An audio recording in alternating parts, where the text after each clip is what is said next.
તાળીઓના અવાજથી મને એમ થાય છે કે જે ઉત્સાહ અને ઉમંગ અહીંયા દેખાઈ રહ્યો છે તે તમારા પરીક્ષામાં પણ ચોક્કસ દેખાશે.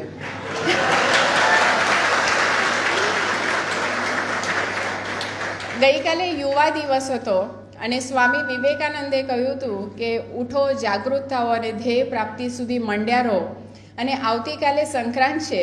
એ બે વચ્ચેનો દિવસ, મધ્યમ દિવસ, આજે એક તમારા માટે વિશેષ સેમિનારનું આયોજન લઈને આવ્યો છે. શ્રી સયાજી વૈભવ સાર્વજનિક પુસ્તકાલય અને શ્રી નરેન્દ્ર હીરાલાલ પારેખ જ્ઞાનધામ નવસારી વતી આજના આપણા મુખ્ય વક્તા શ્રી હસમુખભાઈ પટેલનું હું લાઇબ્રેરી વતી સ્વાગત કરું છું.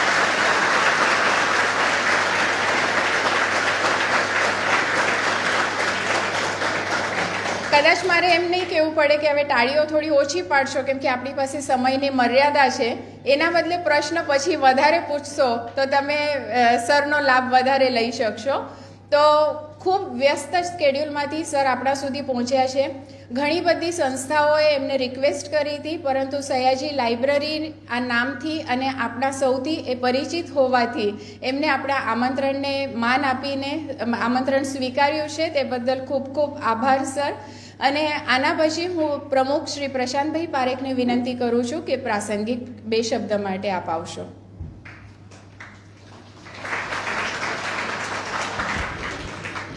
આદરણીય હસમુખભાઈ, આપને પ્રણામ.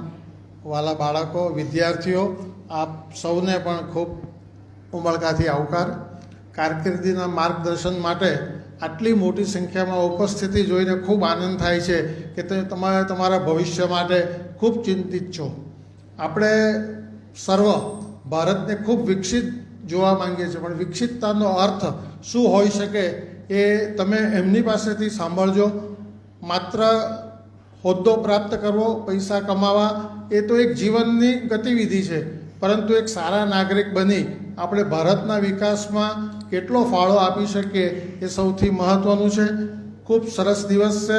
આટલી મોટી સંખ્યામાં ઉપસ્થિતિ છે. હું વધારે સમય નહીં લઈશ. એમનું પણ ભાવભીનું સ્વાગત છે. અને આપ ખૂબ સારી વસ્તુ અને સારા વિચારો અહીંયાથી લઈને જશો અને આપના જીવનમાં ઉપયોગી નીવડશે એવી આશા સાથે વિરમું છું.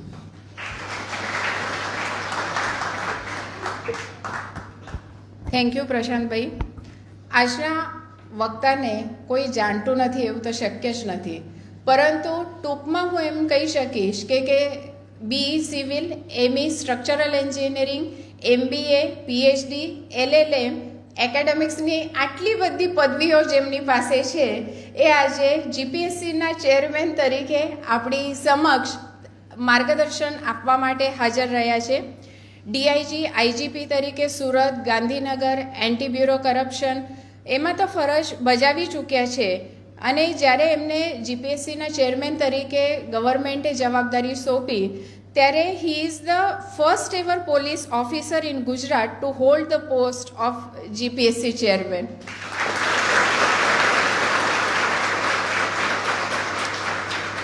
અત્યાર સુધી અલગ અલગ જવાબદારી ભર્યા પોસ્ટનો કાર્યભાર સાંભળ્યા પછી પણ સૌથી વધુ સ્પર્શી જાય છે તે છે એમની વિનમ્રતા, મૃદુ અવાજ અને સૌમ્ય વ્યક્તિત્વ. આપ એમના ટ્વિટરને જો ફોલો કરતા હશો તો તમને ખ્યાલ જ છે કે કાયમ કહેતા રહે છે કે વેબસાઇટ ચેક કરતા રહેશો, સંમતિપત્રક ભરવાના છે એ પણ એ તમને યાદ અપાવે છે. રોજ 1 કે 2 પેપર લેવા છે, શનિ રવિમાં લેવા છે, પરીક્ષા ક્યારે લેવી જોઈએ એ ચર્ચામાં સમય ન બગાડો. એ બધું અમે કરી લઈશું, તમે ફક્ત ભણવા પર ધ્યાન આપજો. અને પરીક્ષાર્થીઓને મદદ કરવા માટે ઘણી બધી સંસ્થાઓ અને સમાજને પણ એ હાકલ કરતા હોય છે. જો ગઈકાલની જ ટ્વીટ તમે વાંચી હશે તો તમને ખબર છે કે પરીક્ષા માટે બીજા શહેરોથી જ્યારે વિદ્યાર્થીઓ ત્યાં પહોંચે છે ત્યારે એમની સગવડ કરવા માટે પણ એ હાકલ કરે છે. તો એવી વ્યક્તિ જે વિદ્યાર્થીઓના ભવિષ્યની જ ફક્ત ચિંતા નથી કરતી પણ એની સાથે એમની કાળજી પણ લે છે, તો એવા હસમુખભાઈ પટેલ આજે આપણને અહીંયા પ્રાપ્ત થયા છે. અને સમય વધુ ન લઈએ પરંતુ અમારા પ્રમુખ એમનું શાલથી સન્માન કરે એવી હું વિનંતી કરું છું.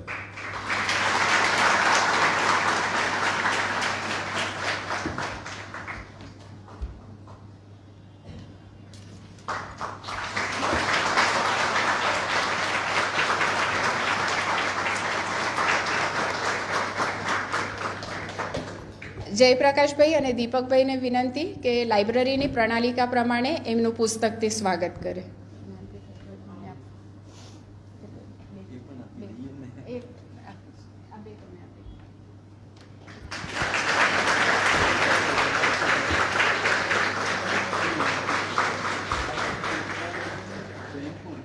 Thank you so much. અને લાઇબ્રેરીને 125 વર્ષ પૂરા થયા ત્યારે એક સ્મરણિકા આપણે પ્રકાશિત કરી હતી, તે પણ હું સરને આપું છું.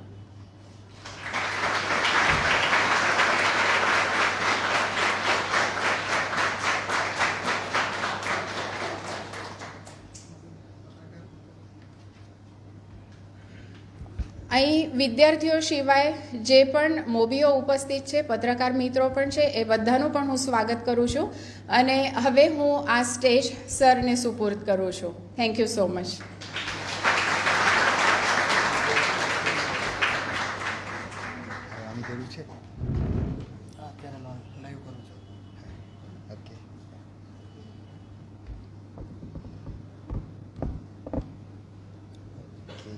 કેમેરા છે.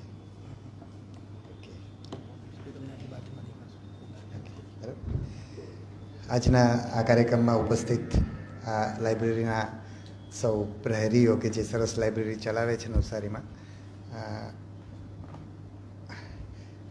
આ લાઇબ્રેરી આવીએ ત્યારે જેમણે આ લાઇબ્રેરીની સ્થાપના કરી તે સયાજીરાવ ગાયકવાડ અને આ લાઇબ્રેરીમાં સક્રિય હતા આપણી વચ્ચે એવા મહાદેવભાઈ દેસાઈ અને મોહન દાંડીકર, જે ગાંધી સાહિત્ય અને ગાંધી જીવન વિશે સતત આ લાઇબ્રેરી સાથે સંપર્કમાં રહ્યા, આ વિસ્તારના સરસ એવા ગાંધીજન, એમને યાદ કર્યા એમ વિના કાર્યક્રમ મારી વાત શરૂ ના કરીએ. તમને આ પરીક્ષા માટે તૈયારી કરી રહ્યા છો તો સૌથી પહેલાં તો મારે એ કહેવાનું કે તમારા માટે એ રૂચિ હોઈ શકે, કારણ કે તમારી ઉંમરમાં તમને નોકરીની શોધ હોય, એના માટે તમે તૈયારી કરતા હો. પણ ખાલી એટલું યાદ રાખજો કે આ માત્ર નોકરીની વાત નથી. પ્રશાંતભાઈએ કહ્યું જ કે આ માત્ર નોકરીની વાત નથી. આમાં જો તમે લોકોના જીવનમાં તમારા જેવા જ લોકો, તમે કદાચ આમથી તમે પસંદગી પામીને એવી જગ્યાઓ કે તમારા જેવા જ બીજા લોકોના જીવનમાં તમે બદલાવ લાવવા માટે, એમને મદદ કરવા માટેનો ભાવ રાખશો તો તમે ઉત્તમ કરી શકશો. અને તમારી રોજગારીની જરૂરિયાતો પૂરી થાય, પણ એની સાથે સાથે બીજું કેટલું કામ થઈ શકે. આપણે આઝાદી પછી આટલા વર્ષોમાં આપણે જે કરવા માગતા હતા અથવા તો આપણી અપેક્ષા સુધી આપણે પહોંચ્યા નથી, એનું કારણ છે કે આપણે આપણી જે પણ વ્યવસાય કરતા હોઈએ, એ બિઝનેસમેન હોય, ઇન્ડસ્ટ્રી ચલાવતા હોઈએ, સરકારમાં હોઈએ, શિક્ષક હોઈએ, ડૉક્ટર હોઈએ, બધે જ આપણે સામાન્ય માણસનું ધ્યાન રાખીએ એવો જો પ્રયત્ન કર્યો હોત આપણે, અથવા તો જે સ્તરે કરવો જોઈતો તો એવો આપણે કર્યો હોત તો આપણે કદાચ વધારે આગળ હોત. પણ હવે આપણે એ દિશામાં કામ કરીએ એ મારે ખાસ તમને કહેવું હતું. અને આ પરીક્ષા માટે દ્રઢ ઈચ્છાશક્તિ, કારણ કે સ્ટ્રોંગ આ પરીક્ષાઓ કંઈ સહેલી નથી. સતત આપણે રોજે રોજ નિષ્ફળ થવા, સફળ થવું, નિષ્ફળ થવું એ આખી પ્રક્રિયા છે. એટલે તમે ક્યાંક નિષ્ફળ થાવ તો એમાં નિરાશ થવાની જરૂર નથી, એ સ્વાભાવિક છે. કારણ કે કોઈક 2 વર્ષ, 3 વર્ષ, 5 વર્ષ એવી તૈયારી તમે કરતા હો તો તમને વાંચતા કંટાળો આવે, ઓછું વંચાય, કોઈક દિવસ ના વંચાય, બીજા પ્રશ્નો આવે, ત્યારે નિરાશા થાય. તો એને હેન્ડલ કરવી પડશે, કારણ કે આ લાંબી દોડ છે. એટલા માટે એના ઉપર તમારે ધ્યાન આપવું પડશે. અને હું મુખ્ય પોઈન્ટ કહી દઉં, પછી તમારા પ્રશ્નોથી જ આપણે વસ્તુ જોવાનો પ્રયત્ન કરશું. બીજું એટલું જ મહત્ત્વનું છે આત્મવિશ્વાસ. આત્મવિશ્વાસ વિના આ પરીક્ષા એટલે પાસ થઈ શકાય નહીં. એટલે 50% તૈયારી, 50% આત્મવિશ્વાસ. 100% તૈયારી હોય પરીક્ષા ખંડમાં અથવા પરીક્ષા પહેલાં અથવા પરીક્ષાની તૈયારી દરમિયાન આત્મવિશ્વાસ ખોઈ દઈએ એટલે તૈયારી પણ મોડી પડી જાય, પરીક્ષા ખંડની અંદર આપણું પરફોર્મન્સ નબળું થાય. એટલે આત્મવિશ્વાસ માટે આપણે સતત જાગૃત રહેવું પડે. અને આત્મવિશ્વાસ કંઈ સહેલાઈથી મળતો નથી, કારણ કે આપણને બચપણથી બધા લોકોએ ક્યારેક ને ક્યારેક ટોક્યા છે, આપણી નબળાઈઓ તરફ ધ્યાન દોર્યું છે.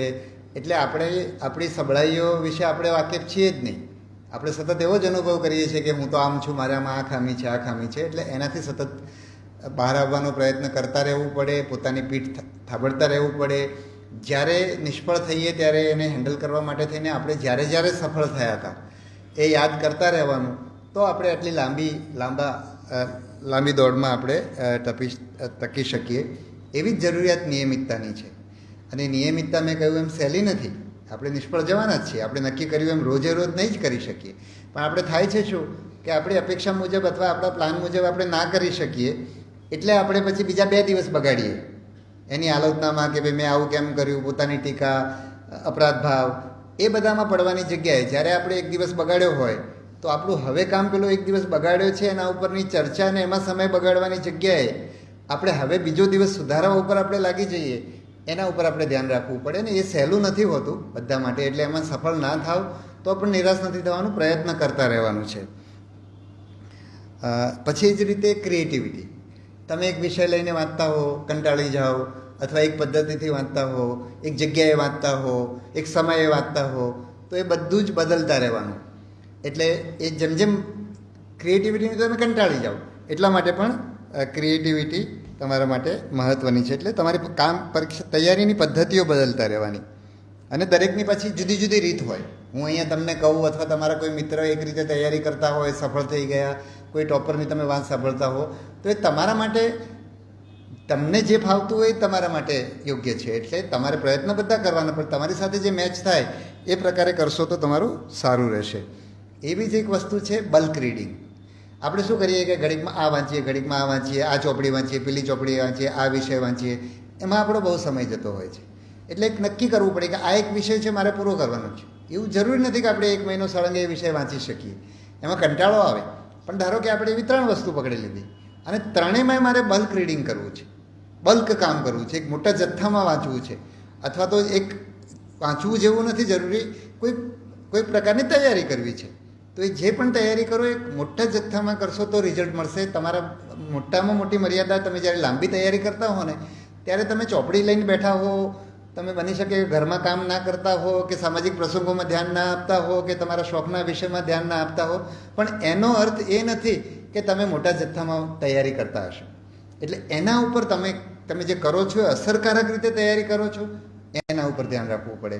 અને અસરકારક તૈયારી એટલે તમે જે પરીક્ષા આપવા જઈ રહ્યા છો એ પરીક્ષાની ડિમાન્ડ શું છે, એ શું માગે છે તમારી પાસે, કયા પ્રકારની આવડત માગે છે, કયા પ્રકારનું જ્ઞાન માગે છે, બરાબર? તો એના ઉપર તમારે ધ્યાન આપીને અસરકારક તાલીમ કરવી પડે. પછી એ જ રીતે હું અવારનવાર કહેતો હોઉં છું કે ભાઈ NCERT, GCERTના પુસ્તકો તમે વાંચો. જરૂરી નથી કે તમારી પરીક્ષામાં એ પૂછાય જ, પણ એ તમે વાંચેલું હશે તો તમને જે નથી વાંચેલું એવું પણ કંઈ પૂછાશે તો તમારી જે સમજ છે એના આધારે તમે એ વસ્તુ એને એડ્રેસ કરી શકશો, તમારો જવાબ શોધી શકશો.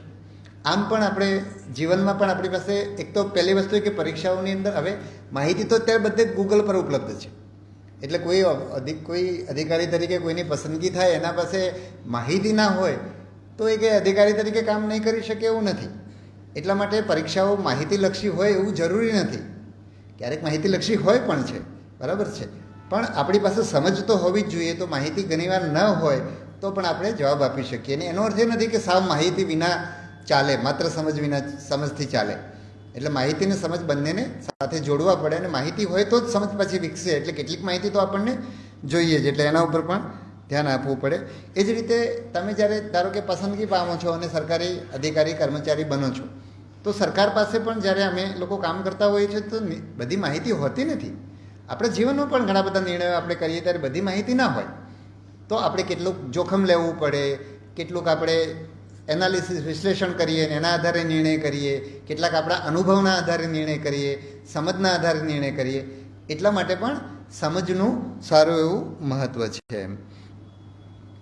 પ્રશ્નના ઉકેલ માટે, બરાબર છે. પછી આવશે હકારાત્મકતા.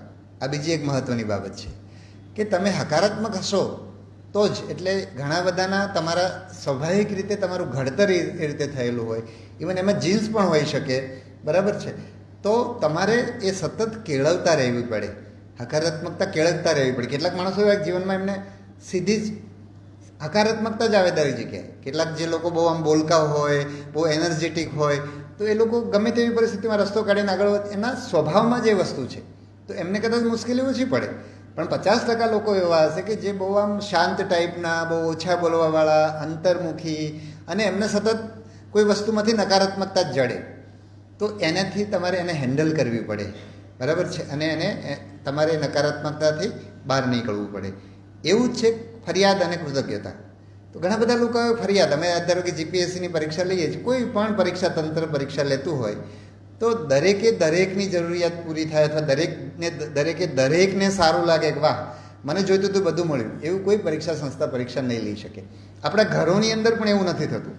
આપણા પોતાના જીવનની અંદર પણ આપણે જેને કહીએ છીએ કે આવું થવું જોઈએ એવું આપણે નથી કરી શકતા.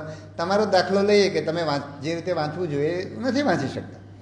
તો જો સંસ્થા આટલા બધા લોકો માટે કામ કરતી હોય તો એ સંસ્થા પણ દરેકની જરૂરિયાત સંતોષી નહીં શકે. એટલે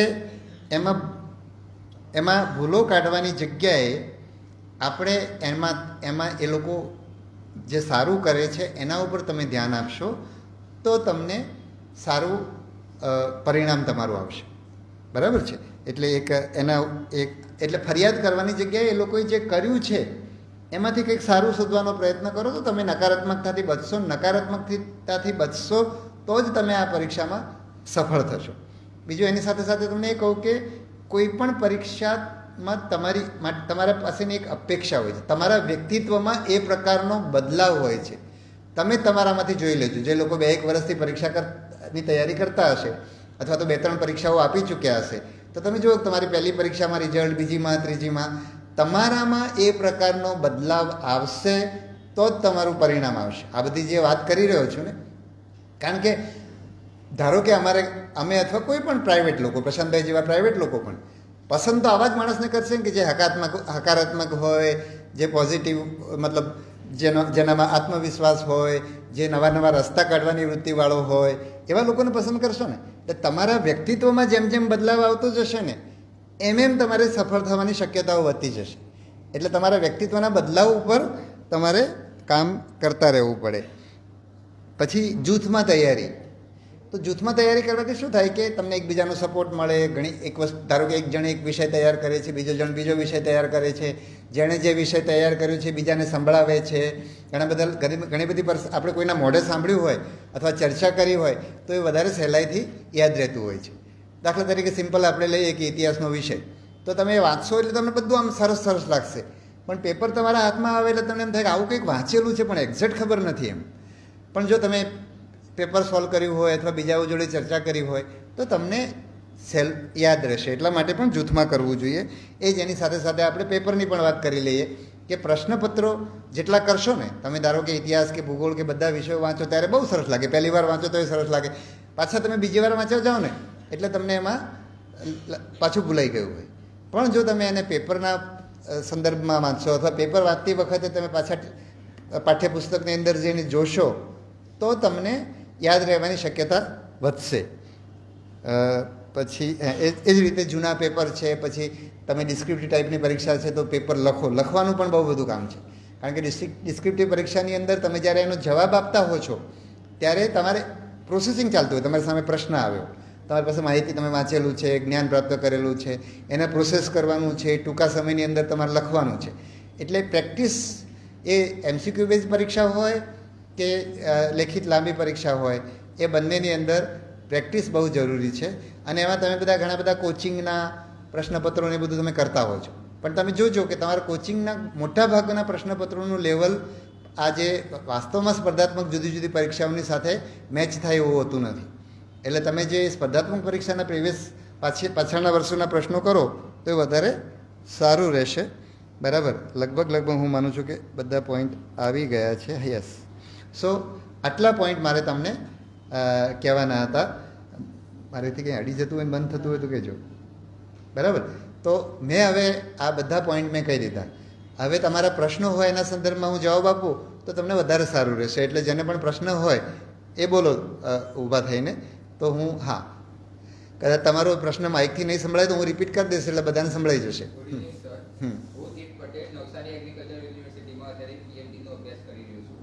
અત્યારે સર હું બાગાયત ઓફિસર અને નાયબ બાગાયત ઓફિસરની અમારી જે ભરતી આવી છે એની તૈયારી કરી રહ્યો છું. તો સર અત્યારે આપણી નવી પેટર્ન પ્રમાણે 100 માર્ક્સનું પેપર જીકેનું અલગ અને સબ્જેક્ટનું પેપર અલગ છે. તો સર 100 માર્ક્સના જીકેના પેપર માટે સર ટાઈમિંગનું મેનેજમેન્ટ કઈ રીતે કરવું સર, એના માટે થોડું સજેશન. એટલે હવે એમાં ટાઈમિંગ તો તમારે જ જોવું પડે, બરાબર છે. પણ આપણે એમાં એટલું સમજવાનું કે ધારો કે 100 માર્ક્સનું જુદું થયું, તમને એમ લાગે કે તમને કદાચ એવું લાગતું હશે કે 100 માર્ક્સમાં તમે ઓછો સમય આપવાના હતા, વધારે આપવાના હતા. જો સર જોડે પેપર હોત તો સર અમારું સબ્જેક્ટનું પેપર સર અમારાથી 1.5 કલાકમાં પૂરું થઈ જાય. રાઈટ, બરાબર. હા, એટલે હવે એને આપણે બીજી રીતે જોઈએ કે આ પ્રશ્ન તમને છે એવું બીજા વિદ્યાર્થીને પણ હશે, એટલે તમે પેરિટી પર ચાલશો. એટલે તમને એમ થાય કે ના મારે હું આમાં 1.5 કલાક આપવાનો હતો એની જગ્યાએ હવે 1 કલાક આપીશ, એટલે મારા જીકેમાં માર્ક્સ નબળા થશે એવું તમને લાગે, પણ એવું બધાની સાથે થાય. બરાબર, એટલે એક તો આ રીતે એને જોવાનું છે. બરાબર, અને બાગાયતનું તમારું જે તમારું 1.5 કલાકમાં પતતું તો એ જરૂર નથી કે હવે પછીનું પેપર 1.5 કલાકમાં પતે, એવું પણ બને. બરાબર, એટલે એને એ રીતે જોવું જોઈએ. યસ, બોલો બેન. હા, નામ આપવાની જરૂર નથી, આપણે સીધા પ્રશ્ન પર જ આવીએ. હા, ગુડ ઇવનિંગ. હું એકચ્યુઅલી સ્ટીપાથી બિલોંગ કરું છું. સ્ટીપા અમદાવાદથી આવી છું, સ્પેશિયલી અહીંયા માટે તમારા લેક્ચર માટે. એકચ્યુઅલી મેં જીપીએસસી યુપીએસસી બે વોટરમાં આવી છે. યુપીએસસીમાં 20 માર્ક્સ માટે આવી ગઈ છું અને જીપીએસસી માટે 2 માર્ક્સ માટે આવી ગઈ છું. મેં બધી મોક ટેસ્ટ બી ટ્રાય કરી છે, સબ્જેક્ટ વાઇઝ બી પેપર ટ્રાય કર્યા છે, પ્રીવિયસ યર ક્વેશ્ચન્સ બી ટ્રાય કર્યા છે, બટ સર મારું એવરેજ પર જ અટકી જાય છે. એવરી ટાઈમ હું એવરેજ પર જ અટકી જાઉં છું. તો એવું તો શું નવું કરી શકું કે તેનાથી મારા માર્ક્સ વધી શકે? એટલે એમાં તમારે તમારું પોતાનું એનાલિસિસ કરવું પડે. હું મારો દાખલો આપું. એક તો ક્યારેક આપણે કેવી ભૂલ કરતા હોય, અત્યારે છોકરાઓ એટલી મારા જેવી એ વખત હું જેવી ભૂલો કરતો હતો એવી તમે અત્યારે નહીં કરતા હો, પણ હું અમારે ધારો કે યુપીએસસીમાં 2 ઓપ્શનલ પેપર હતા અને 2 ઓપ્શનલ વિષયો હતા અને એમાંથી 2 પેપર એટલે કુલ 4 પેપર હતા. તો મારું ગુજરાતી સાહિત્ય હતું અને બીજું ઇતિહાસ હતું. તો ઇતિહાસમાં અમારું પેપર 2 આવતું. તો ઇતિહાસના પેપર 2માં મારા દર વખતે ઓછા ગુણ આવતા. એકવાર 87 આવ્યા, 107 આવ્યા, 110 આવ્યા, 3 વખત એવા આવ્યા. અને મને ખબર જ ના પડી કે મારે આ એક વિષય ઉપર કામ કરવાનું છે. એમાં પણ જે જગતનો ઇતિહાસ હતો એ ઇતિહાસમાં મારા ગુણ ઓછા આવતા હતા. એટલે મેં છેલ્લા એટેમ્પમાં એના ઉપર મેં પ્રયત્ન કર્યો. એટલે મારે સીધા એના પુસ્તકો બધા વાંચતા હતા. પછી અમે દિલ્હી ઇન્ટરવ્યૂ આપવા માટે ગયા. કાલે જ મને અમે બંને સાથે જે મિત્રો અમે ગયા હતા ઇન્ટરવ્યૂ આપવા, કાલે મને કોન્ફરન્સમાં મળ્યા. હું યાદ કરતો હતો કે અમે દિલ્હી ગુજરાત ભવનમાં ઇન્ટરવ્યૂ આપવા માટે રોકાયા હતા. અમે પહેલી વાર જવાહર બુક સ્ટોલ દિલ્હીમાં હતો, એમાં અમે પુસ્તક લેવા માટે ગયા અને અમે એવા અદ્ભુત પુસ્તકો જોયા અને બધા હિન્દીમાં જોયા. અમે લોકો ગુજરાતીમાં પરીક્ષા આપતા હતા. અંગ્રેજી વાંચીએ ખરા પણ યાદ સરખું ના રહે, વાંચવામાં કોઈ તકલીફ નહોતી. તો અમને એટલા સરસ પુસ્તક મળ્યા કે અમે જવાહર બુક સ્ટોલવાળા પાસેથી 5 રૂપિયા અમે અમારા બિલમાંથી પાછા લીધા કે ભાઈ અમારે આ ભાડું એસટી પેલી અમે બસમાં ગયા હતા એ ગુજરાત ભવનનું આઈ થિંક 1 કે 1.5 રૂપિયા ભાડું હતું. તો અમે 2 જણ માટે થઈને અમે 5 રૂપિયા પાછા લઈને અમે પાછા આવ્યા. એ પુસ્તકો એ વખતે વાંચ્યા એટલે અમને બદલાઈ ગયું. આજના સમયમાં તો તમારે બધાના પુસ્તકો પણ નક્કી છે. એટલે કદાચ એક તો મને લાગે છે કે તમે લખવા ઉપર વધારે ધ્યાન આપો. લખો છો તો તમે પ્રશ્નોની ડિમાન્ડ એડ્રેસ કરી રહ્યા છો કે કેમ એ જુઓ. પછી તમે જે લખો છો એ એક્ઝામિનરને સમજાય એવી રીતે પ્રેઝન્ટેશન આપો છો કે કેમ, એ બધું તમારે કરવું પડે. બરાબર છે. જૂના ટોપર્સના પેપર જુઓ કે એણે કયા પ્રકારનું લખ્યું હતું. જ્યારે તમે ગુજરાતમાં નસીબદાર છો, બહુ ઓછા રાજ્યો એવા છે કે જે આવા પ્રશ્નપત્રો તમારા તપાસેલા પ્રશ્નપત્ર પાછા મળતા હોય. આઈ થિંક 4-5 રાજ્યો હશે ગુજરાત આખા દેશમાં. બરાબર, તો તમને તપાસેલા પ્રશ્નપત્ર મળે છે. તો એ લોકોએ કેવું લખ્યું છે એટલે માર્ક્સ આવ્યા છે.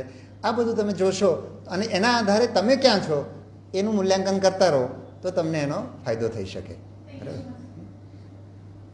યસ યસ, બોલતા જાઓ. પછી બધાના લઈ લઈશું, કોઈના બાકી નહીં રાખીએ પ્રશ્નો. બરાબર. હા હા, અને લગભગ રિપીટ થશે. આ બેન સાથે જે વાત કરતો ત્યારે તમે તમારામાં જોતા રહેજો. બરાબર છે. હા હા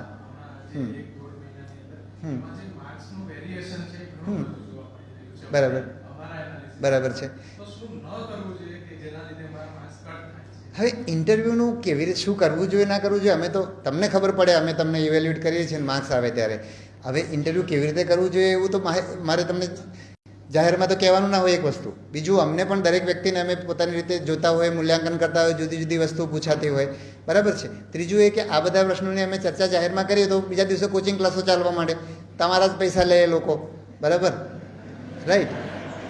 એટલે ઇન્ટરવ્યૂમાં શું કરવું જોઈએ ના કરવું જોઈએ, અમે ઇન્ટરવ્યૂમાં માણસને ઓળખવાનો પ્રયત્ન કરીએ છીએ. બરાબર, એટલું કહીએ. અને ઇન્ટરવ્યૂ પર્સનાલિટી ટેસ્ટ છે. બરાબર, જેમ તમારે રિટર્નમાં જેમ વેરિએશન આવે છે એમ જ ઇન્ટરવ્યૂમાં પણ વેરિએશન આવવાનું. રિટર્નમાં -થી માંડીને 70-80 સુધીના માર્ક્સ આવતા હશે લોકોને, એ જ રીતે ઇન્ટરવ્યૂમાં પણ વેરિએશન આવી શકે. બરાબર.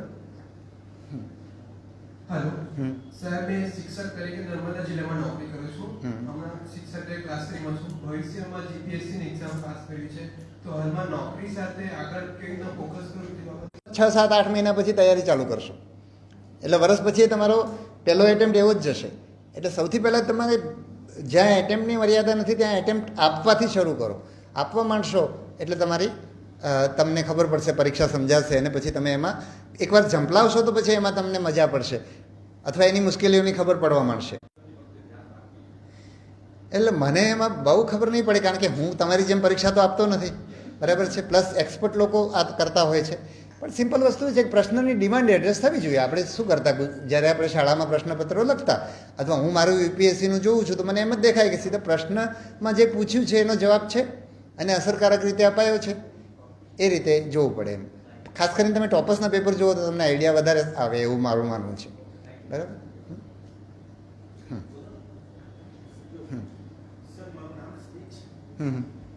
મારો સવાલ તમે જે વાત કરી કે સમજણ એટલે નોલેજ પરથી સમજણ પર તો એ જે કડી હોય એ કઈ રીતે પકડવી ને એનો કોઈક એવો વિષય કે આપણે પકડી શકીએ કે એનો કોઈક રસ્તો તમારા એના માટે તમારું પુસ્તક સરખું હોવું જોઈએ, બરાબર. તમે એનસીઆરટી વાંચો. મોટાભાગના છોકરાઓ એનસીઆરટી વાંચવાનું એવોઇડ કરે છે કે અને કારણ કે આપણે ગુજરાતમાં શું કરીએ છીએ, આપણા બધા પાઠ્યપુસ્તક બધા માહિતી આધારિત છે એટલે આપણે પહેલેથી ટેવાયેલા છીએ. ઇવન ગુજરાતમાં જે એનસીઆરટીના પુસ્તકો શરૂ થયા તો એમાં મારી પોતાની બહુ ભૂમિકા હતી. મેં બહુ વર્ષો સુધી એનસીઆરટીના પુસ્તકો દાખલ કરવા માટે બહુ પ્રયત્ન કર્યા અને છેલ્લે એમાં બહુ મારું મોટું બહુ યોગદાન છે. એવી રીતે અમે શરૂ કર્યા. પણ એ પછી એ પુસ્તકો પાછા આપણે ભણાવીએ છીએ ગુજરાતી પદ્ધતિથી જ. કઈ રીતે? તો એમાંથી પણ આપણે માહિતી જ પૂછીએ છીએ. એવું આપણી શાળામાં થઈ રહ્યું છે. તમે એ પુસ્તકને વાંચો, એટલું બધું રસપ્રદ છે. કોઈ પણ નવલકથાઓ કરતાં પણ વધારે રસપ્રદ તમે એના અમુક પુસ્તકો માટે હું કહી શકું. દાખલા તરીકે એના ઇતિહાસના પુસ્તકો જુઓ, એના બંધારણના પુસ્તકો જુઓ, એટલા રસપ્રદ રીતે મૂક્યા છે. ને અમુક તો નીચેના ધોરણની તમે એનસીઆરટી વાંચો. 6ઠ્ઠા ધોરણની મારી દીકરી જ્યારે કેન્દ્રીય વિદ્યાલયમાં ભણતી તો 6ઠ્ઠા ધોરણની એનસીઆરટીના પુસ્તકમાં એણે પોલીસનું જે વર્ણન કર્યું છે ને, બરાબર, સારા ખોટા બધા પાસાનું. મારા માટે પોલીસ વિશેની વાત કરવી અસરકારક રીતે હું કહી શકું કે આપણી આખી જેને ક્રિમિનલ જસ્ટિસ સિસ્ટમ કહેવાતી હોય છે, તો એ ક્રિમિનલ જસ્ટિસ સિસ્ટમ શું છે ને એ મેં આ 6ઠ્ઠા ધોરણના એક પાઠ વાંચ્યા પછી ત્યારે મને 15 વર્ષ થઈ ગયા છે નોકરીમાં, ત્યારે મને પહેલી વાર હું સારી રીતે કહી શકું. એવી સરસ રીતે આપેલું છે. એ તમે વાંચો તો તમને સમજાશે. બીજો સવાલ બધાને સમજણ એવી છે કે જીપીએસસીમાં પેપર ચેક થાય મુખ્ય પરીક્ષા એમાં એક ભાષાની શુદ્ધતા હોવી જોઈએ. એ વિશે તમે કંઈ કહી શકો કે કારણ કે હું એમાં ઓથોરિટી નથી, કારણ કે એ તો એક્સપર્ટનો વિષય છે, બરાબર. પણ હું એવું કહું કે ભાષાનો મુખ્ય મારે જો તપાસવું હોય તો હું આ રીતે તપાસું. બાકી તો તમારે ટોપરના પેપર જોઈને નક્કી કરવું પડે કે એમાં ખરેખર ભાષાની શુદ્ધતા ડિમાન્ડેડ છે કે કેમ, એ તમે જોઈને કહી શકો. પણ મારું તો ભાષાની સમજ બહુ સિમ્પલ છે કે ભાષા એ કોમ્યુનિકેશનનું માધ્યમ છે. એટલે તમારા પ્રશ્નને ડિમાન્ડ એડ્રેસ થતી હશે તો તમને માર્ક્સ મળે એવું મારું માનવું છે. પણ મને ઓથોરિટી નહીં ગણતા. જૂના પેપરો છે જ તમારી સામે, એને જોઈને તમે નક્કી કરજો, બરાબર. જીપીએસસી ને યુપીએસસીમાં એક ભાષાનું છે કે આપણે એકમાં ક્વોલિફાઈડ છે આપણે એકમાં આપણા મેરિટમાં કરીએ છીએ, તો એમાં અભિગમમાં આપણે ચેન્જ કઈ રીતે લાવવાનું બંનેમાં? એટલે પહેલામાં તો ક્વોલિફાઈંગ છે એટલે એમાં તો તમારું ટાર્ગેટ પાસ થવાનું જ હોય. અમે ભણતા ત્યારે પણ ક્વોલિફાઈંગ હતું એટલે અમે તો એ વાંચતા જ નહીં, બરાબર. તો એક ક્લિયર થઈ ગયું કે ક્વોલિફાઈંગ છે એટલે તમે ખાલી એમાં પાસ થવા માટે તૈયારી રાખશો. એવું યુપીએસસીમાં પણ થાય છે કે પાસ લોકો ગુજરાતી અને અંગ્રેજીના પેપરમાં પાસ ના થાય એવું યુપીએસસીમાં થાય છે, બરાબર. હવે અહીંયા તમારે એને મેરિટમાં ગણાય છે એટલે એમાં તમારે સ્કોર કરવા માટે જૂના ટોપરના પેપરને બધું જોઈ અને એમાં તમારે સ્કોર કરવાની રીતે કામ કરવું પડે, બરાબર. યસ, હા, યસ.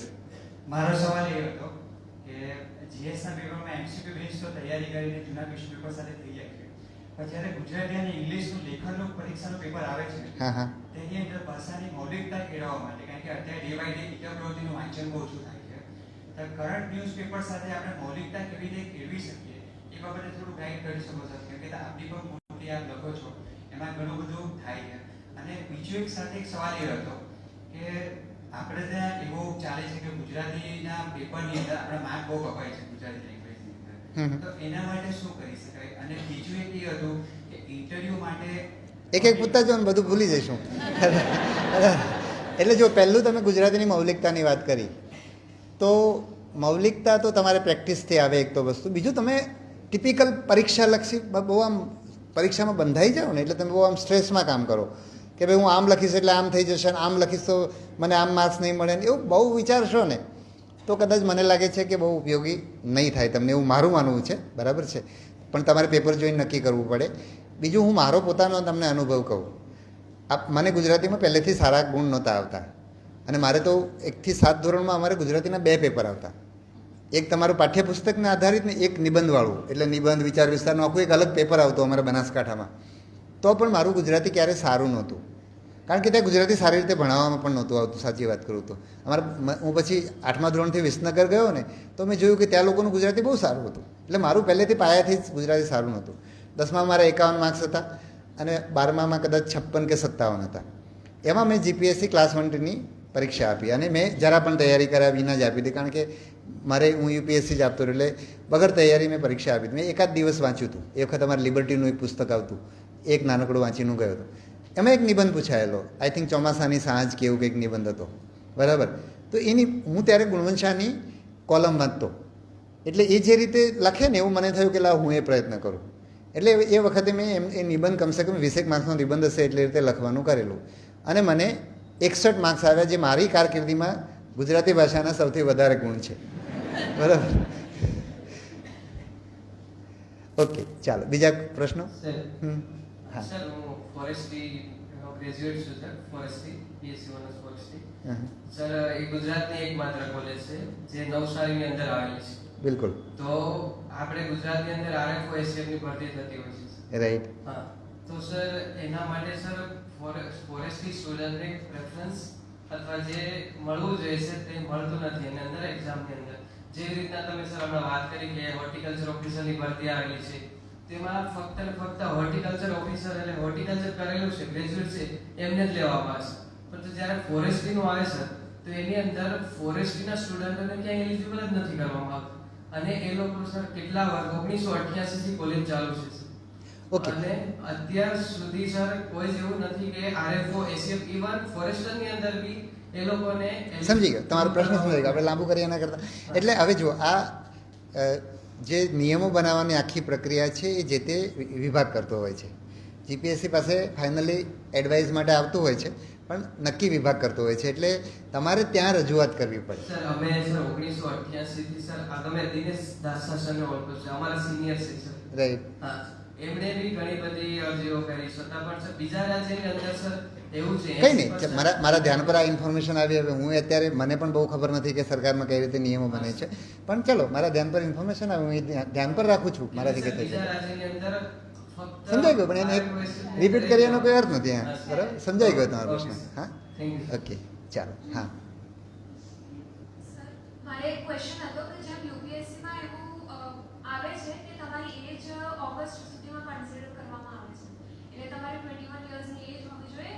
ટિલ ઓગસ્ટ એ લોકો ટાઈમ આપે છે ફોર્મ અપ્લાય થઈ જાય તો પણ. તો એવી રીતે જીપીએસસીમાં પણ એ ચેન્જ લાવી શકાય? એટલે જીપીએસસીમાં જે આ જે ભરતીના નિયમો છે અને એમાં એક સર્ક્યુલર છે જે બહુ જૂનો છે, 1960-70ની આજુબાજુનો છે. અને એમાં એક એવું નક્કી એવું છે કે ભરતીની અરજી કરવાની છેલ્લી તારીખ હોય એ દિવસે તમારી પાસે એજ્યુકેશનલ ક્વોલિફિકેશન એ બધું હોવું જોઈએ. આવું મોટાભાગની ભરતીઓમાં છે. ક્યાંક નિયમોમાં એવું હોય કે જે લોકો ગ્રેજ્યુએટ ક્યાંક નિયમોમાં એવું પણ છે, ધારો કે તમારા ક્લાસ 1-2માં છે, હું જ્યાં સુધી મને ખ્યાલ છે ત્યાં સુધી, કે જ્યાં તમે જે ગ્રેજ્યુએટની પરીક્ષામાં બેઠેલા હોય એ પણ પરીક્ષા આપી શકે. એટલે આ બધું નિયમોની અંદર હોય છે. છતાં તમે જે માહિતી આપો છો હું એને મારા ધ્યાન પર રાખું છું. મારે પણ બહુ લાંબો સમય થયો નથી મને બધી ખબર હોય, બરાબર. એટલે સર એજ માટે વાત કરું છું કે એજ્યુકેશનલ ક્વોલિફિકેશન તો થઈ ગયો હોય પણ એજ આવતી હોય. એજમાં તો એકદમ ક્લિયર છે કે ભરતી કરવાની અરજીની છેલ્લી તારીખે એ નિયમો બહુ સ્પષ્ટ છે. છેલ્લી તારીખે અરજીની છેલ્લી તારીખે તમારી એજમાં તમે એજ માટે લાયક થવા જોઈએ, વધારે અથવા ઓછી.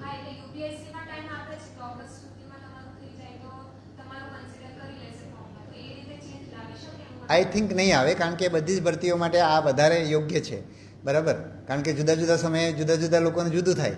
કોઈકને થતું હોય કોઈક એજમાં બહાર નીકળી જાય, કોઈ અંડર એજ પણ હોય, એવું પણ બને, બરાબર. યસ. હા, હા. હવે એ તો તમે તમારા બધા મિત્રો ઇન્ટરવ્યૂ આપીને આવે પછી જુઓ કે એ લોકોને. હા, મારું જે કહેવું હોય તો તમને એટલું કહું કે તમે જે વિષય ભણ્યા હોય એની તમને સમજ હોવી જોઈએ, બરાબર છે. બાકી તમારું વ્યક્તિત્વ એવું હોવું જોઈએ. જે મેં તમને કીધું કે આ બધા જે મુદ્દાઓ કીધા એ બધા મુદ્દાઓ વ્યક્તિત્વમાં હોવા જોઈએ, બરાબર. મેં શું કીધું કે પ્રાઇવેટ હોય કે સરકાર હોય, જે હકારાત્મક વ્યક્તિ હોય, બરાબર છે, રસ્તા કાઢી શકે એવી વ્યક્તિ હોય, તો એ બધા તમારા બેઝિક. એટલે તમે એટલે હું તો જ્યારે અમે લોકો ઇન્ટરવ્યૂ કરતા ત્યારે હું કહેતો કે ઇન્ટરવ્યૂની તૈયારી ના હોય, તો તમે તમારા વ્યક્તિત્વમાં બદલાવ લાવશો તો તમારે ઇન્ટરવ્યૂમાં ફાયદો થશે. બીજું એ કે તમે એમાં સિલેક્ટ નથી થતા તો જીવનમાં ફાયદો થશે. એટલા માટે તમે તમારા વ્યક્તિત્વમાં બદલાવ લાવવો પડે, બરાબર. ઓકે, યસ, હા, એમને પહેલાં લઈ લઈએ.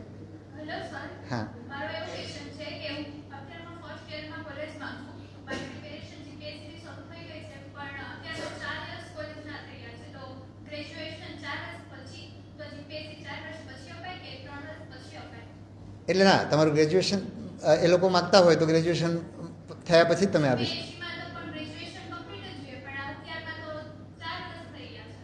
બધામાં 4 વર્ષ નહીં હોય ને, કે બધામાં 4 વર્ષના ગ્રેજ્યુએશન ને, નવી શિક્ષણ પદ્ધતિ આવી ગઈ તો કોલેજના 4 યર થઈ ગયા છે અને 1 વર્ષ માસ્ટર.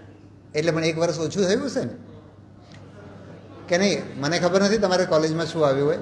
અત્યારે બધા તમે 3 વર્ષના અત્યારે જે લોકો, આ તો તમે બધા ભણી ગયેલા હશો એટલે એ લોકો એમને ખબર નહીં હોય, પણ ટૂંકમાં જે લાગુ પડશે બધાને. જુઓ, ગ્રેજ્યુએશન આપણે માગતા હોઈએ તો 3 વર્ષનું ગ્રેજ્યુએશન હોય તો 3 વર્ષ પૂરા થયા.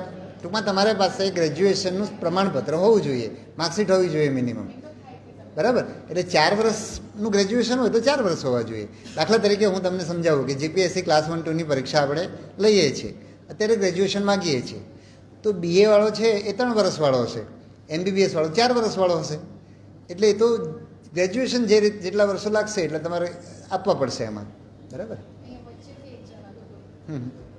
યસ, હા, આમ તો લગભગ બધા બોલે છે, સંભળાય છે, એટલે માઇક નહીં હોય તો પણ. હા, ગુડ ઇવનિંગ સર. જેમ કે પ્રાથમિક પરીક્ષામાં સૌથી મોટી જે કોમ્પિટિશન હોય તે ટાઈમ મેનેજમેન્ટની હોય છે. તો સર, મારી એક રિક્વેસ્ટ એવી હતી કે જે યુપીએસસી પ્રિલિમ્સની પેટર્ન છે કે જેમાં આપણે જો ક્વેશ્ચન અટેમ્પ્ટ નહીં કરવો તો એમાં આપણે ક્વેશ્ચન એમ છોડી શકીએ, એટલે ઈ ટીક કરવું એવું નહીં. તો આપણે જીપીએસસીમાં કરી શકીએ. એમાં આપણે ઈ ઓપ્શન આપેલો છે ને, એટલે સર એટલે એ ઓપ્શન નહીં આપવું જોઈએ તમારે ના. એનું કારણ છે કે એ ગેરરીતિ અટકાવવા માટે આપણે કરેલો છે ઓપ્શન, કે તમે એને ખુલ્લું રાખો. અત્યારે છેલ્લી નીટનું જે થયું, નીટમાં જે ગડબડ થઈ તો ઓપ્શન લોકોએ ખુલ્લા રાખ્યા અને પછી પરીક્ષા પૂરી થઈ એટલે પછી ભર્યા. એટલે એવું ના થાય એટલા માટે આપણે એ ઓપ્શન રાખેલો છે, રાઈટ. યસ, નમસ્તે. હું અને મારા જેવા અનેક ગરીબ છોકરાઓની સર એક સમસ્યા છે કે તમે અગાઉ પોલીસ ભરતી બોર્ડના અધ્યક્ષ હતા, ત્યારે તમે પોલીસ ભરતી માટે પ્રાથમિક ટાઈમ ટેબલ બહાર પાડી દીધો કે આ મહિનામાં રનિંગ થશે, આ મહિનામાં એક્ઝામ થઈ જશે. તો અમે જોબમાં રજાઓ મૂકીને અત્યારે પ્રિપેરેશન કરીએ છીએ, પણ અત્યારે અગાઉ પરીક્ષાની કોઈ સંભવિત તારીખો નથી આવી. તો તેના માટે હવે અમે શું કરીએ સર, કે તૈયારીઓ ચાલુ રાખીએ આવી રીતે કે પછી ઘરે બેસીને કે પછી જોબ પર જઈએ? એટલે એક તો તમારે જોબ કરતાં કરતાં તૈયારી કરવી જોઈએ, એવું મારું બધાને સજેશન છે. એના કારણે એક તો તમારું વ્યક્તિત્વ ઘડાય, બીજું તમારી પાસે પ્લાન બી હોય. જ્યારે તમારે આ નોકરીમાં તો આપણે જાણીએ છીએ કે એક જગ્યાની સામે 100 અરજીઓ આવે છે, એટલે તમારે થવાની શક્યતા 1%. તો તમારી પાસે બીજો ઓપ્શન હોય, બરાબર છે. એટલામાં અને તમે રોજે રોજ મતલબ નોકરી નહીં કરીને વાંચશો ને તો એ 8 કલાક, ના ના, તમારો પ્રશ્ન સમજો, એના પર આવું છું. તો 8 કલાક તમે તૈયારી કરશો ને, રોજ તમે વાંચતા હશો ને તો એ તમારી તૈયારી ઇફેક્ટિવ રીડિંગ એટલું નહીં થાય. એટલે જો તમે જોબ કરતાં કરતાં કરશો તો ઉલટું સારી તૈયારી કરી શકશો. બીજું, ભરતી બોર્ડની પાસે પરીક્ષા લેવાની તારીખ એ લોકોની, જ્યારે એ લોકો પાસે પણ કામ હોય, એક પર્ટિક્યુલર લેવલે પહોંચે ત્યારે તમને તારીખ આપી શકે. બીજું, પોલીસનું ભરતી બોર્ડ છે એ તો એડહોક ભરતી બોર્ડ છે, બરાબર. જીપીએસસી તો ચલો માત્ર પરીક્ષાઓ લેવાનું કામ કરે છે, એટલે અમે એડવાન્સમાં બધું આપી શકીએ. એટલે તમને તારીખ ના પણ મળે એવું બની શકે, બરાબર છે. અને પરીક્ષા જાહેર થાય પછી તમે રજા લઈ શકો, બરાબર. અમુક છોકરાઓ કેવા છે સર, જે મજૂરી કરે છે, મીન્સ કે હાર્ડ વર્ક કરે છે, એટલે થાક લાગે છે, એ લોકો ઘરે જઈને વાંચી નથી શકતા મોસ્ટ ઓફ, એટલે વધારે ટાઈમ નથી આપી શકતા. તો હવે તે લોકો પણ રજાઓ મૂકી દીધી તમારું પ્રાથમિક ટાઈમ ટેબલ જોઈને, અને હવે સંભવિત તારીખો નથી ને. મને નથી લાગતું કે બહુ મોડી પરીક્ષા થશે, બરાબર છે. એ પરીક્ષા બહુ મોડી થાય એવું મને નથી લાગતું. નજીકના સમયમાં જે મેં આપ્યું તેના કરતાં કેટલી જે મેં 25 નવેમ્બરની આજુબાજુ આપી હતી, હમણે જાન્યુઆરીની કઈ તારીખે ચાલુ કરી? 8મી જાન્યુઆરી, બરાબર. હવે મને પણ 25 નવેમ્બરની જગ્યાએ હું 5 ડિસેમ્બરની આજુબાજુ જ કરી શકું એવું હતું, મારું જે પ્લાનિંગ હતું એ પ્રમાણે, બરાબર. તો એમણે 1 મહિનો એમણે ડિલે કર્યો અને ખાસ સંજોગોના કારણે કર્યો. લેખિત પરીક્ષા પણ હું માનું છું કે મેં જે ટાઈમ ટેબલ આપ્યું એનાથી એકાદ મહિનો વિલંબિત થવી જોઈએ એવું મને લાગે છે. હું એમના થકી કંઈ કહી ના શકું, પણ તમારે વચ્ચે આ રીતે ફેરફાર તો કરતા જ રહેવા પડે. અને જ્યારે પરીક્ષા દૂર હોય ત્યારે તમે પરીક્ષા નોકરી કરતાં કરતાં વાંચો અને પરીક્ષા નજીક આવે ત્યારે રજા લો, એવું કરવું પડે, બરાબર. અને બીજું તમારે એ પણ કરવું પડે કે તમે જ્યારે કોઈ વિષય વાંચશો, ધારો કે પહેલી વાર તમે ઇતિહાસ વાંચવા બેઠા, તો એ ઇતિહાસના તમારે જે કંઈ 2-3 પાઠ્યપુસ્તક આપણે માની લઈએ કે NCERTના છે વાંચવાના છે, તો તમને 1 મહિનો લાગશે. બીજી વાર વાંચશો ત્યારે તમને એનાથી ઓછો સમય લાગશે. એટલે પુસ્તકો પણ તમે અંડરલાઇન કરીને રાખો, બરાબર છે. અને પછી અંડરલાઇનમાં પહેલી વાર તમે જ્યારે અંડરલાઇન કરો ત્યારે પેન્સિલથી કરવાનું, નહીં તો શું થાય કે તમને પહેલી વાર બહુ સરસ લાગે, પછી તમે બધું ચિતરી નાખો. તો બીજી વાર વાંચો તો તમને આખી ચોપડી અંડરલાઇન થયેલી હોય, તો બીજી ત્રીજી વાર જ્યારે તમને લાગે ને પછી તમે કરો, તો તમે એ જ ઇતિહાસનું પુસ્તક છેલ્લે તમે 4-5 દિવસમાં પૂરું કરશો, અને પરીક્ષા નજીક આવશે ત્યારે તો તમે 1 દિવસમાં પૂરું કરશો. આ રીતે તમારે પ્લાનિંગ કરવું પડે.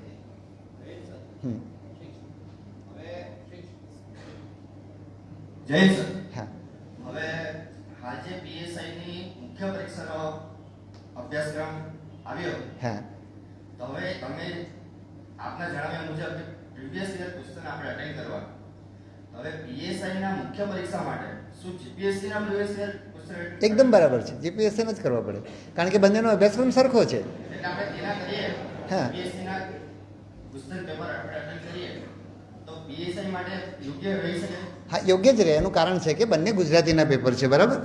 બંનેમાં નિબંધ છે, વિચાર વિસ્તાર છે, કોમ્પ્રિહેન્શન છે, બધી વસ્તુઓ સરખી છે, બરાબર. એટલે એને ભાષાના પેપર તરીકે તપાસવાનું છે. એટલે પેલા તમારી પાસે આના તો કોઈ પ્રીવિયસ યર પ્રશ્નો છે જ નહીં, તો તમારે એ જ વાંચવું પડે. એટલે એ તમને ગાઈડ કરી શકે, એમ મારું કહેવું છે, બરાબર. નમસ્કાર. નમસ્કાર. આપણે જનરલ પરીક્ષાઓ માટે તો એક કમ્પ્લીટ સિલેબસ છે, એક મોટા હોય છે, પરંતુ ટેકનિકલ પરીક્ષાઓમાં એમાં બી સ્પેશિયલી એવી પરીક્ષાઓ કે જ્યાં મલ્ટિપલ બ્રાન્ચીસ એલિજિબલ છે. લાઈક હમણાં જે વેકેન્સી આવી પરીક્ષા આવવાની છે આપણે ટોલમાપ ખાતાની, કે જેની અંદર ફિઝિક્સ ગ્રેજ્યુએટ હવે એલિજિબલ છે, સાથે સાથે મિકેનિકલ એન્જિનિયર એલિજિબલ છે, સાથે સાથે ઇલેક્ટ્રોનિક્સ ઇલેક્ટ્રિકલ એન્જિનિયર. બરાબર, બરાબર.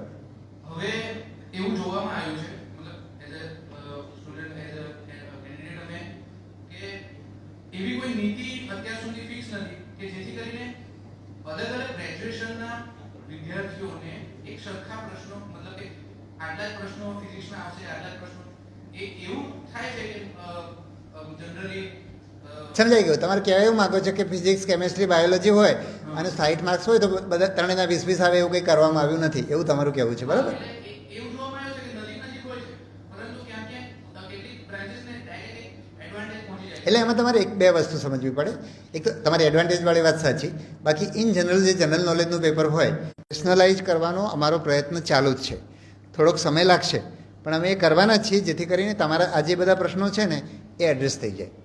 એટલે એ પણ જોવામાં આવ્યું છે કે ઇલેક્ટ્રિકલ એન્જિનિયર છે, તો જેમ કે હમણાં જે પરીક્ષાની પ્રિન્સિપલ ક્લાસ તેની અંદર સિલેબસની અંદર મિકેનિકલ એન્જિનિયર, ઓટોમોબાઈલ એન્જિનિયર એ રીતે એલિજિબલ. હવે મિકેનિકલ એન્જિનિયર ઓટોમોબાઈલ તો ભણ્યો છે, ઇલેક્ટ્રિકલ ઇલેક્ટ્રોનિક્સની અંદર સારું જાણે છે, પરંતુ તેની અંદર સરખામણી કરી નહીં શકાય. તમારો મુદ્દો મને સમજાય છે અને સિલેબસને રેશનલાઇઝ કરવાનું પ્રક્રિયા ચાલુ થઈ ગઈ છે. થોડોક સમય લેશે, આપણે ચોક્કસ કરવાના છીએ. તો હું હજી સ્કૂલમાં છું અને મને 2 સ્ટ્રીમમાં ઇન્ટરેસ્ટ છે, આર્ટ્સ અને સાયન્સ. તો મારો પ્રશ્ન એ છે કે આગળ જઈને હું આગળની કઈ સ્ટ્રીમ લઉં કે મને મારી GPSC કાં તો UPSC પ્રિપેરેશન્સમાં કામ આવે. જો UPSC GPSCની કરવી હોય તો આર્ટ્સ, બરાબર છે. કારણ કે આર્ટ્સના ઘણા બધા, આપણે GSની વાત કરીએ જનરલ સ્ટડીઝની, તો એમાં તમને પોલિટિકલ સાયન્સ એટલે કોન્સ્ટિટ્યુશન આવે, હિસ્ટ્રી આવે, જ્યોગ્રાફી, ઓફકોર્સ સાયન્સ અને બંનેમાં આપણે ત્યાં ભણાવવામાં આવે છે, બરાબર. એટલે તમને પ્લસ નિબંધ લખવાનો આવે, તો એ રીતે તમને આર્ટ્સની જરૂર પડે, બરાબર. પણ એટ ધ સેમ ટાઈમ તમારે, ભાઈ વાતો ના કરો, તમને આઈ થિંક પૂરું થઈ ગયું છે કે શું? તો એની સાથે સાથે તમારે જનરલ સાયન્સ જે છે, કારણ કે તમને યુપીએસસી કે જીપીએસસી આપશો તો એમાં સાયન્સની જરૂર પડશે, તો તમને એમાં જે પરીક્ષા છે એમાં આર્ટ્સના વિષયો વધારે ઉપયોગી છે, પણ સાયન્સનું જ્ઞાન તો તમને હોવું જરૂરી છે. એટલે એના માટે તમે જે નીચેના ધોરણની એનસીઈઆરટી ચોપડીઓ છે સાયન્સની, એ તમે સમજની સાથે વાંચો તો એ તમારા માટે સારું રહેશે. હા,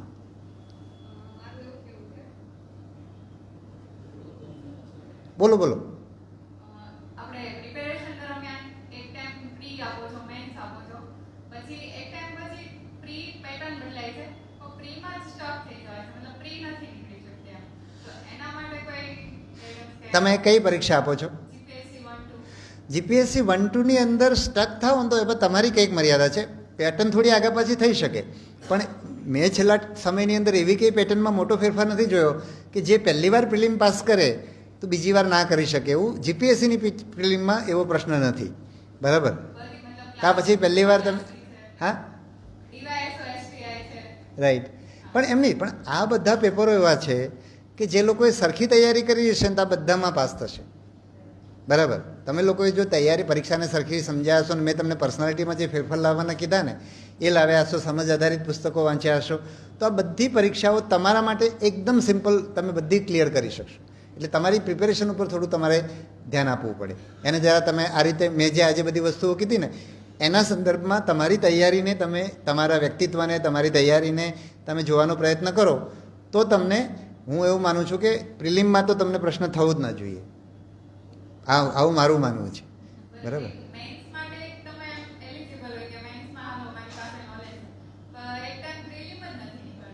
પ્રિલિમ એટલે પ્રિલિમ ના નીકળે એવું એટલીસ્ટ જીપીએસસી માટે હું કહી શકું. યુપીએસસીની પ્રિલિમ વધારે અનપ્રિડિક્ટેબલ છે, પણ જીપીએસસીની પ્રિલિમ લગભગ જે લોકો એકવાર ક્લિયર કરે છે એ વધારે વાર કરી શકે એવું મારું માનવું છે. એ બધી ઇવન તમારી એસટીઆઈ ને એ બધી પણ, બરાબર? એકવાર બધા પેપરના પીવાયક્યુ તમે જોઈ લો, એના આધારે તમારી તૈયારીમાં ક્યાં તમે પાછા પડો છો એ જોઈ લો, બરાબર? ઇવન ધારો કે કેટલીક વાર ઇન્ફોર્મેટિવ પેપર પણ આવ્યા છે, પણ તમારું સ્કોરિંગ એટલું બધું તમારી પાસે ઓછું જોઈએ છે. એટલે ઇવન તમારું પેપર ઇન્ફોર્મેટિવ હોય, તમે સમજણ આધારિત તૈયારી કરી હોય તો પણ તમે પ્રિલિમ ક્લિયર ના કરો, કટ ઓફ જ એટલું બધું નીચું જાય છે કે તમે ક્લિયર ના કરો. અને બીજું 7-8 વિષયો છે, એટલે કોઈક વિષયમાં તમે પાછા પડો તો બીજામાં તમારે કવર થઈ જાય. તમારામાંથી ઘણા લોકો એવા છે કે જે 4-5 વિષયોની તૈયારી કરીને જીપીએસસીની પ્રિલિમ ક્લિયર કરે છે, બરાબર? એટલે તમે તમારી તૈયારીને થોડીક જુદી જુદી રીતે જોઈ લો, બરાબર?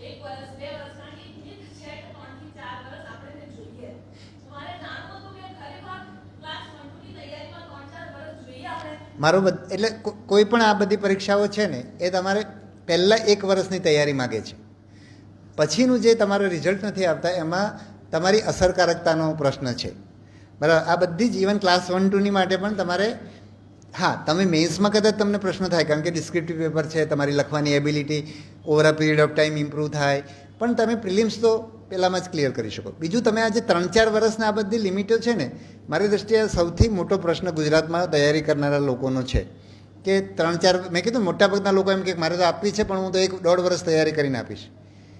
એવું હોતું જ નથી, બરાબર છે? તમારે પહેલાં જ વખતે આપવાની. અને એક તો આ પરીક્ષાને બહુ મોટી આપણે બનાવી દઈએ છીએ. હું મારો પોતાનો દાખલો આપીશ. મેં યુપીએસસીની પ્રિલિમની તૈયારીમાં પહેલું તો હું નહોતો આપતો એનું કારણ તમને કહી દઉં, આ તમને બધાને કામ આવે એવી વસ્તુ. હું એમ માનતો કે ગુજરાતી છોકરાઓને જનરલ નોલેજ નથી હોતું, એને અંગ્રેજી નથી આવડતું, બરાબર?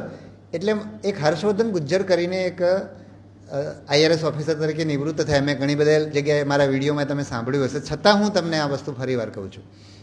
તો એમણે તૈયારી શરૂ કરીને તો એ એકદમ ગામડાના, બરાબર, સરખું ગુજરાતી બોલતા પણ ના આવડે એવી વ્યક્તિ, બરાબર? તો એને એના મિત્ર મારા રૂમમેટ હતા. એટલે કાયમ એમ કે આ હર્ષવર્ધન છે ને આનો આમ એમએસસી છોડીને આ સિવિલ સર્વિસના રવાડે ચડી ગયો છે ને, આનું એમએસસી છૂટી જશે. એક દિવસે એના કોઈક મિત્રને લઈને મળવા આવે અને મારો મિત્ર હાજર નહોતો એટલે હું એને ચા પીવા લઈ ગયો. તો એણે એમ કીધું કે મેં કીધું કે આ પરીક્ષા તો અંગ્રેજીમાં થાય છે, આપણે ગુજરાતીમાં તો ફાવે જ નહીં. તો કે આ પરીક્ષામાં એવું કંઈ નથી એમ, આ તો એકદમ કોઈ પણ કરી શકે એવી પરીક્ષા છે. બીજું આ પરીક્ષા અંગ્રેજીમાં થતી નથી. મેં એને એમ પણ કીધું કે આ ગ્રુપ ડિસ્કશન આમાં હોય છે. તો એમણે એમ કીધું કે આમાં ગ્રુપ ડિસ્કશન હોતું નથી, ખાલી ઇન્ટરવ્યૂ હોય છે અને આપણે આ પરીક્ષા ગુજરાતીમાં પણ આપી શકીએ છીએ અને ઇન્ટરવ્યૂ પણ ગુજરાતીમાં થાય છે. આટલું કીધું એટલે મેં પરીક્ષા આપવાનો વિચાર કર્યો. મને એમ હતું કે આપણું જનરલ નોલેજ સારું ના હોય એટલે ડિસેમ્બરમાં મેં એનસીઈઆરટી વાંચવાનું શરૂ કરી. એનસીઈઆરટી વાંચી તો મજા પડી ગઈ. આપણે તો આવા પુસ્તકો જ જોયા નહોતા ક્યારે, બરાબર. અંગ્રેજીમાં વાંચતા ત્યારે હિન્દીમાં એનસીઈઆરટી અમારી પાસે હતી નહીં અને ગુજરાતમાં ખાલી આખા ગુજરાતમાં બરોડામાં ન્યૂ મેડિકલ બુક સ્ટોલની અંદર જ એનસીઈઆરટીની ચોપડી મળતી હતી, બીજી જગ્યાએ ચોપડી નહોતી મળતી, બરાબર. એવી સ્થિતિ હતી એ જમાનાની આ વાત કરું છું, બરાબર. તો એટલી બધી મજા પડી ગઈ વાંચવાની. પછી પરીક્ષા આપણે ફોર્મે ભરી દીધું ડિસેમ્બરમાં અને મેં 15 એપ્રિલે, હું જો બરાબર યાદ કરતો હોઉં તો 15 એપ્રિલે મેં એકચ્યુઅલ પરીક્ષાની તૈયારી શરૂ કરી. જીએસ વાંચવાનું, જનરલ સ્ટડીઝ કહો છો ને તમે વાંચવાની. ટાટા મેકગ્રો-હિલની એ વખતે ગાઈડ આવતી, બહુ જાડીની આટલી જ આવતી હતી, બીજી બધી આવી ગાઈડો આવતી, પણ આ એક આવી જ ગાઈડ આવતી. એ મેં વાંચવાનું ચાલુ કરી. 15 દિવસમાં મારી તૈયારી પૂરી થઈ ગઈ. હું એવું માનતો કે ગુજરાતી લોકોને જનરલ નોલેજ આવડતું નથી, બરાબર. એટલે 15 દિવસ પછી કરવું શું એમ. પરીક્ષા 9મી જૂને હતી, તૈયારી 15મી એપ્રિલે શરૂ કરી, 16મી એપ્રિલ કે 15મી એપ્રિલે. 15-20 દિવસમાં આખું પૂરું થઈ ગયું. 6-7 સબ્જેક્ટ હતા, બરાબર. એમાં એણે ગાઈડની અંદર આવું 100 પાનાનું મટીરિયલ આપ્યું હોય અને પાછળ પીવાયક્યુ અમારા વખતમાં તો પેપર હાથમાં આવતું નહોતું, પણ એના આધારે એણે કરીને આપેલું હોય.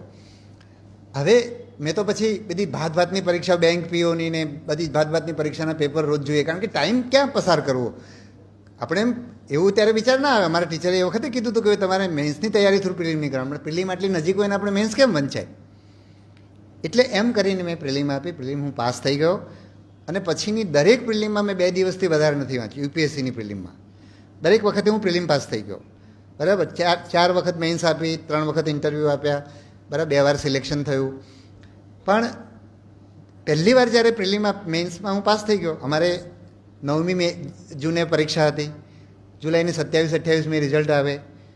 પહેલા શુક્રવારે, નવેમ્બરના પહેલા શુક્રવારે અમારી મેન્સ હોય. બધી તારીખો ફિક્સ હતી એ વખતે, અત્યારે પણ નથી ફિક્સ, ત્યારે ફિક્સ હતી બધી તારીખો, બરાબર. એટલે આટલા વચ્ચે 3 મહિના મળે અને હું નોટ્સ બનાવ્યા રાખું. અંગ્રેજી ચોપડીઓ વાંચું ને એમાં ગુજરાતીમાં નોટ્સ બનાવેલી. સ્કૂલમાં આપણે ટેવ હતી, એન્જિનિયરિંગ કોલેજમાં નોટ્સ બનાવીને તો ઢગલો માર્ક્સ લઈ આવેલા. એમાં છે 25 દિવસ બાકી હતા પરીક્ષાને અને હું નોટ્સ બનાવતો રહ્યો. આ તમને ઇફેક્ટિવ વાંચનની વાત કરું છું ને, આ મારા અનુભવ પરથી કહું છું, બરાબર. તમારામાંથી કોઈકને એમ થઈ જાય તો સાહેબનો ટાઈમ જુદો હતો, બરાબર. પણ ઇફેક્ટિવ રીડિંગ એકદમ જરૂરી છે. 25 દિવસ બાકી રહ્યા ને એટલે મેં એવું નક્કી કરી દીધું કે હવે તો આ તો કેવી મોટી પરીક્ષા છે, આમાં 25 દિવસની તૈયારીમાં થોડું થાય. 25 દિવસ મેં કંઈ નહીં વાંચ્યું, પરીક્ષા આપી દીધી. તમે પેલા બેન પૂછતા હતા ને કે આ કેટલા વર્ષ હોય ને આવી મિથ છે ને, બરાબર. એ પરીક્ષા આપી. એ પેપર મતલબ મેં 4 વાર મેન્સ આપી છે, બરાબર. એ પરીક્ષામાં મને ઇન્ટરવ્યૂ ના આવ્યો. બરોડામાં એક જણનો મારા 825 માર્ક્સ હતા. બરોડામાં જેનો ઇન્ટરવ્યૂ આવ્યો એના 835 માર્ક્સ હતા. દેટ મીન્સ કે 800 મારા 10 જ ઓછા હતા. કદાચ એનાથી 825થી ઓછા 830 વાળાને કદાચ ઇન્ટરવ્યૂ આવ્યો આપણને ખબર નથી, ત્યારે આ બધી માહિતી ઉપલબ્ધ નહોતી. તો 10 માર્ક્સ માટે મેં મેન્સ ક્લિયર મારાથી નહીં થઈ. બીજી વાત કરું, એ પરીક્ષામાં અમારા ઇતિહાસના 2 ઓપ્શનલ હતા. મેં કીધું ને ઓપ્શનલ 2માં મારા ખરાબ, પેપર 2માં ખરાબ આવતા હતા. પેપર 1માં મારા પહેલા એટેમ્પમાં જેટલા માર્ક્સ આવ્યા છે એટલા એ પછી ક્યારેય નથી આવ્યા અને મોટાભાગે ટોપરને એટલા માર્ક્સ નથી આવ્યા.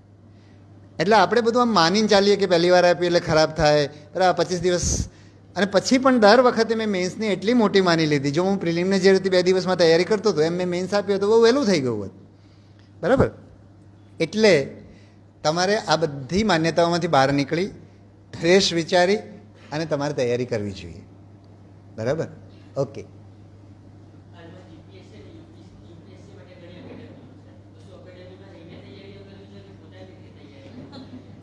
હવે એક તો અત્યારે બધું મટીરિયલ તમને ટેલિગ્રામ ચેનલો ઉપર ઉપલબ્ધ છે, બરાબર. એટલે તમારે કોઈ પણ વિષય તૈયારી કરવી હોય તો તમે ઘરે બેસીને લેક્ચર સાંભળી શકો, લેક્ચરની જરૂર હોય તો. એટલે ક્યાંય એકેડેમીમાં જવાની જરૂર મને નથી લાગતી, બરાબર છે. તમે લોકો જે એકેડેમીમાં અને કોચિંગમાં ખર્ચ કરો છો એનું મારું કારણ એ છે કે તમે તમારી જાતે મહેનત કરવા માટે સક્ષમ નથી, એટલે ડિપેન્ડન્ટ થઈ જાઓ છો. તમે જુઓ કે ઇવન એકેડેમીવાળા એ પાસ થતા હશે પણ થાય તો છે એમના જોરે જ. મેં કીધું એ પ્રકારે એમના વ્યક્તિત્વમાં ફેરફાર આવેલો છે, એ લોકોએ અસરકારક વાંચ્યું છે, પરીક્ષાને સમજ્યા છે, પરીક્ષાની ડિમાન્ડને એડ્રેસ કરી છે, એટલે પાસ થયા છે, નહીં કે કોચિંગમાં ગયા એટલે પાસ થયા છે. એટલું યાદ રાખવાનું. તમે ચેક કરી લેજો તમારે જેટલા મિત્રો પાસ થયા, પૂછી પણ લેજો. બરાબર. नमस्ते. मैं हिंदी में बोल सकता हूँ? बिल्कुल. सबसे पहले सियाजी लाइब्रेरी का मैं हार्दिक अभिनंदन, जिसके कारण हम लोगों को ये मौका मिला. मतलब बालकों को मार्गदर्शन देना आज के टाइम में सबसे जरूरी है. ठीक है, आगे. 1 साल के भी बच्चे बिगड़ रहे हैं. ठीक है, आगे बढ़ो. हाँ. दूसरा ये पर्यावरण के लिए भी आपने जो बताया बहुत अच्छा लगा. ठीक है, सवाल पे आ जाते हैं.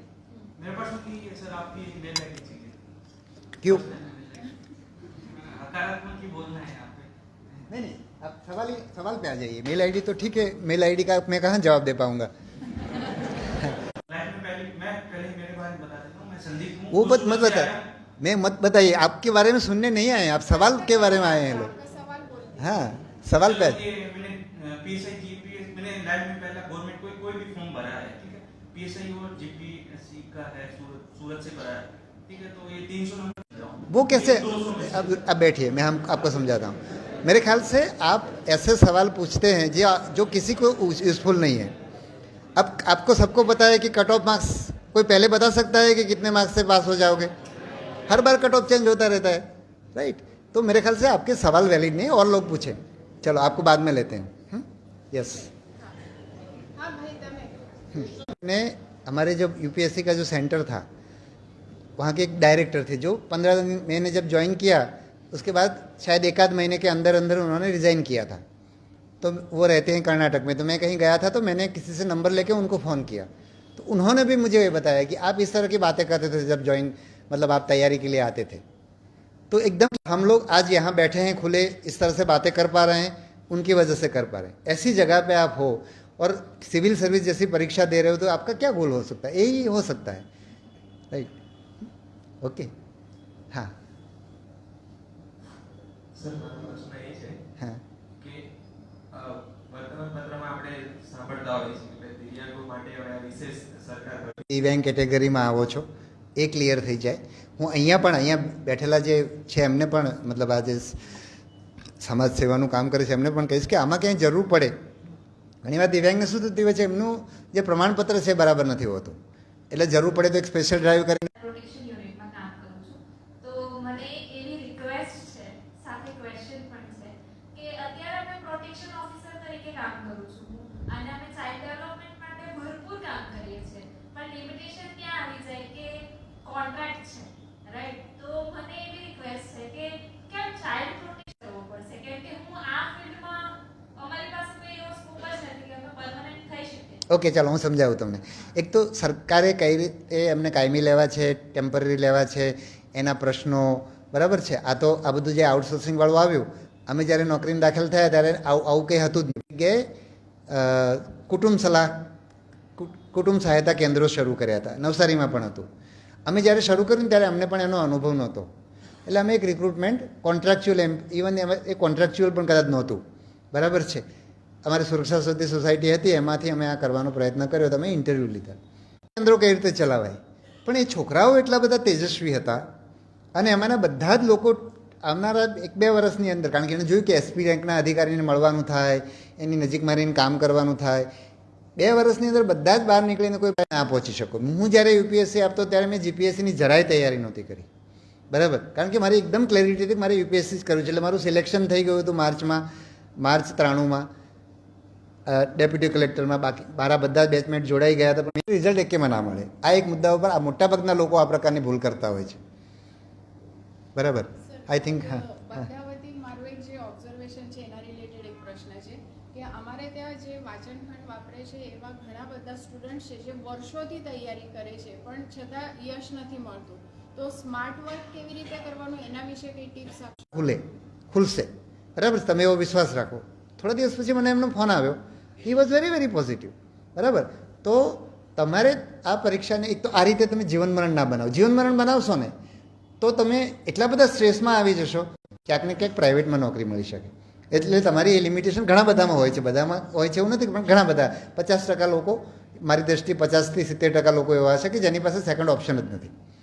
પણ એવું ના માનો, તમે આજે 10,000ની નોકરી પણ શરૂ કરશો અને તમે જો એ નોકરી સરખી રીતે કરશો ને, તમે ક્યાંય પહોંચી જશો, સરકારી નોકરી કરતાં ક્યાંય આગળ નીકળી જશો.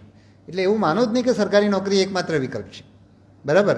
અને તમારી પાસે ડિપ્લોમા નથી એટલે તમને એવી પ્રાઇવેટની નોકરીઓ પણ નથી મળી રહી.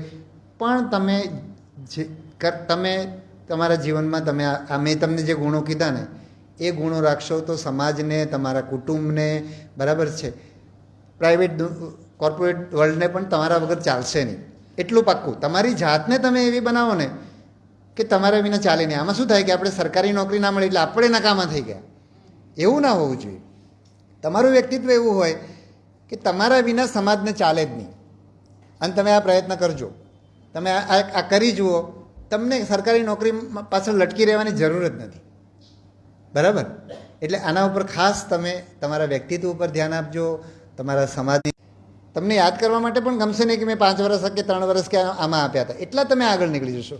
આ તમને આજે નહીં લાગે, કારણ કે તમે તો અત્યારે તો સ્ટ્રગલ કરી રહ્યા છો, તમને મનાશે નહીં, બરાબર. હું જે કહી રહ્યો છું તમને મનાશે પણ નહીં, પણ તમે બહુ આગળ નીકળી જશો. ઓકે.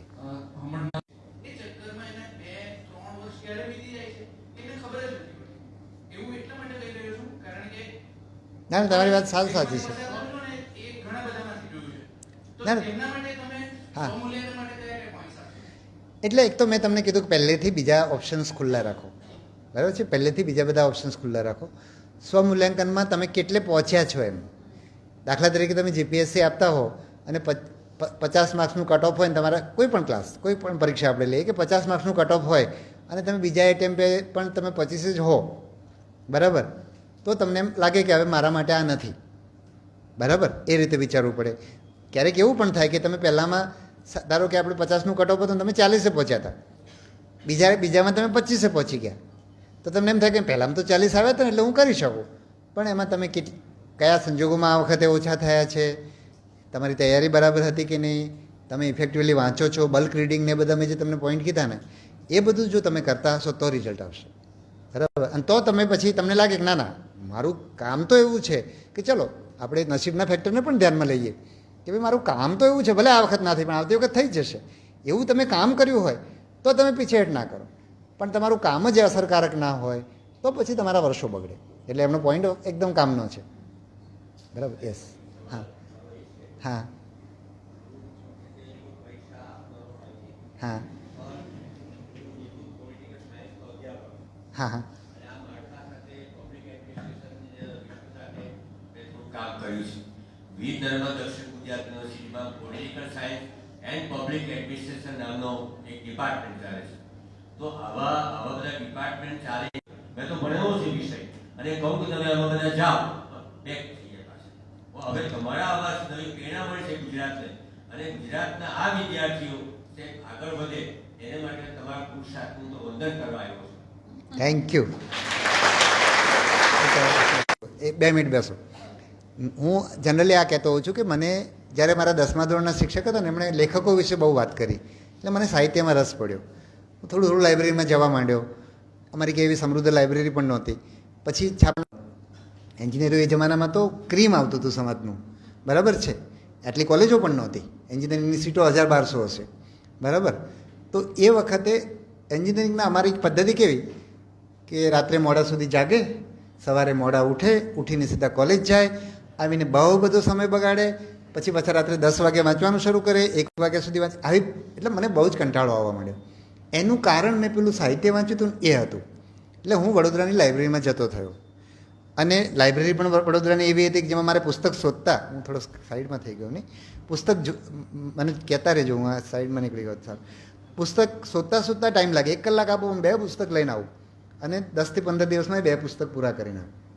એણે મારું વ્યક્તિત્વ બદલી નાખ્યું, અને એટલા માટે હું આ સિવિલ સર્વિસ પરીક્ષા સુધી હું પહોંચ્યો. આપવાનું મને વિચાર એટલા માટે આવ્યો. મારા વ્યક્તિત્વમાં નહીં તો હું બહુ જ નકારાત્મક વ્યક્તિત્વ, આમ પણ અંતર મેં તમને અગાઉ જે બધા લક્ષણો કીધા ને એ બધા મારામાં ઓરિજિનલ મારો સ્વભાવ એવો છે, બરાબર.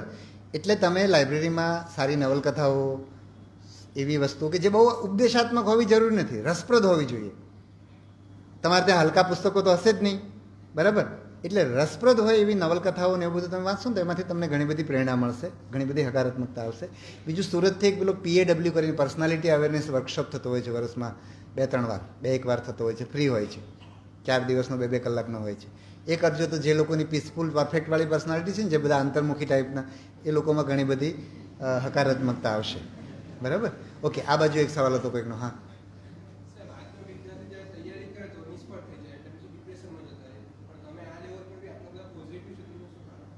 એ જ અમે બધા પણ આ જ સંઘર્ષમાંથી પસાર થયા હોય. પણ હા, એટલું પાક્કું હતું કે અમને ત્યારે પણ જ્યારે આપતા હતા ત્યારે મને યાદ નથી કે મારા પરીક્ષાના પરિણામો આવ્યા ત્યારે ક્યારે હું નિરાશ થયો હોઉં. છેલ્લું આવ્યું ત્યારે થયો, કારણ કે એના પછી એટેમ્પ નહોતો. બરાબર છે, રાઈટ? તો એનું કારણ કદાચ એ હશે કે એવો વિશ્વાસ છે કે આના પછી નામ થઈ જશે એવું. બરાબર છે? એ જે સુસાઇડનો આખો વિષય છે ને, એમાં વ્યક્તિને હવે 28 મિનિટે છોકરો પાસ થયો છે. બરાબર? એટલે 28 મિનિટ આઈ થિંક એમને થઈ ગઈ છે. પણ જે આત્મહત્યા, આપણે તો એ કેસ વિશે કંઈ જાણતા પણ નથી, એટલે એના વિશે આપણે કોમેન્ટ કરીએ એનું પણ પેલું છે. પણ મોટાભાગે જે આત્મહત્યા છે ને, એ કંઈક ને કંઈક ડિપ્રેશન, માનસિક તકલીફ હોય છે. આજે આપણે આટલા બધા, અને આ બધા પ્રમાણ બહુ વધી ગયું, કારણ કે આપણે એકલા રહીએ છીએ, કુટુંબમાં સાથે નથી, બહુ બધો ટાઈમ આપણો મોબાઈલમાં જાય છે, એટલે આપણે એકબીજા સાથે હળતા મળતા નથી, એટલે આપણું પોતાની એકલી તાણ રહે. એટલે એ સંજોગોમાં આત્મહત્યા છે માત્ર પરીક્ષાની નિષ્ફળતા માટે હોય એવું જરૂર નથી, એની માનસિક સ્થિતિ એવી હોય એવું પણ બને. બરાબર? એટલે આપણે એક પર્ટિક્યુલર એક કિસ્સામાં શું થયું તો આપણને ખબર પણ નથી. પણ એટલા માટે જ અમે પેલી જે જીવન આસ્થા હેલ્પલાઇન મેં તમને ટ્વિટર પર પણ મૂક્યું છે, એ તમને એમાં બહુ જ ઉપયોગી થાય, કોઈ પણ વ્યક્તિને ઉપયોગી થાય. અને એ માત્ર વિદ્યાર્થીઓ માટે નહીં, કંઈ પણ હોય, મોટી ઉંમરના લોકો. અહીંયા જ આ જ જિલ્લાના એક બેન હતા, એ એવું કહેતા હતા કે મારે આત્મહત્યા કરવી છે. તો આત્મહત્યા કેવું હોય એ તમને કહું. અમારી સુરતની હેલ્પલાઇન એ વખત સુરતમાં હતી, અત્યારે માત્ર ગાંધીનગરમાં ચાલે છે. તો આત્મહત્યામાં એ બેનનો ફોન આવ્યો કે મારે એ મેન્ટલ હેલ્થ હેલ્પલાઇન જીવન આસ્થામાં ફોન આવ્યો કે મારે આત્મહત્યા કરવી છે. બધું જ સારું હતું, મતલબ ઘરમાં બધા જ પ્રકારની ફ્રીડમ હતી, પતિ સારા, બાળકો સંતાનો સારા, બિઝનેસમેન, મતલબ બિઝનેસ ફેમિલી હતું, એટલે એમને બિઝનેસ કરવો હોય તો છૂટ, આ બધી કરવું હતું, પણ છતાં પણ એમને આત્મહત્યા કરવી હતી. એટલે અમારા લોકો વાત કરતા ગયા તો ખબર એ પડી કે 3-4 વર્ષની ઉંમરે એમની સાથે ચાઇલ્ડ સેક્સ્યુઅલ એબ્યુઝ થયું હતું. એટલે જિંદગી એ વખતે જીવવા જેવી નહોતી, અત્યારે બધું હતું છતાં જીવવા જેવી નહોતી. એટલે જે કાઉન્સેલિંગ કર્યું પછી એમાંથી એ બહાર નીકળી ગયા. એટલે આત્મહત્યા આપણે જેમ માનીએ છીએ કે પરીક્ષામાં નિષ્ફળ થઈ ગયા, પ્રેમ ભંગ થઈ ગયો, દેવામાં ડૂબી ગયા અને માણસે આત્મહત્યા કરી, પણ એને જો ટાઈમલી આપણે મદદ કરીએ તો એ બધા બચી શકે એવા હોય છે. બરાબર? ઓકે, યસ, બસ પૂરું કરી આવી હતી. પ્રશ્ન પડો. હા, વિદ્યાર્થીને જ લઈએ, અમે પૂરું જ કરી રહ્યા છીએ. આપણે છે પણ નહીં, બહુ પ્રશ્નો છે પણ નહીં. હવે હા,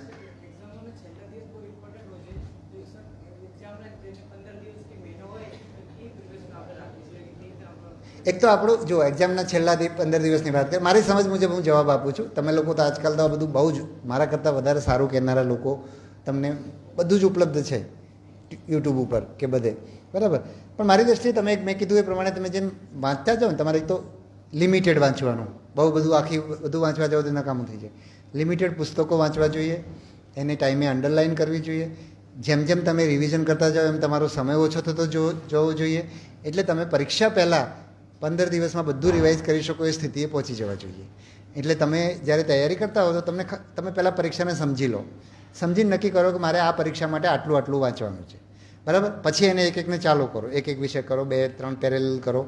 એને મેં કીધું એમ પહેલાં રીડિંગમાં પેન્સિલથી અંડરલાઇન કરો, બીજા રીડિંગની અંદર તમે એને પેનથી કરવાના લાયક થઈ ગયા તો પેનથી કરો, એમ તમારે અંડરલાઇન ઓછું કરતા જાઓ. પછી એકદમ લિમિટેડ તમે અંડરલાઇન કરો.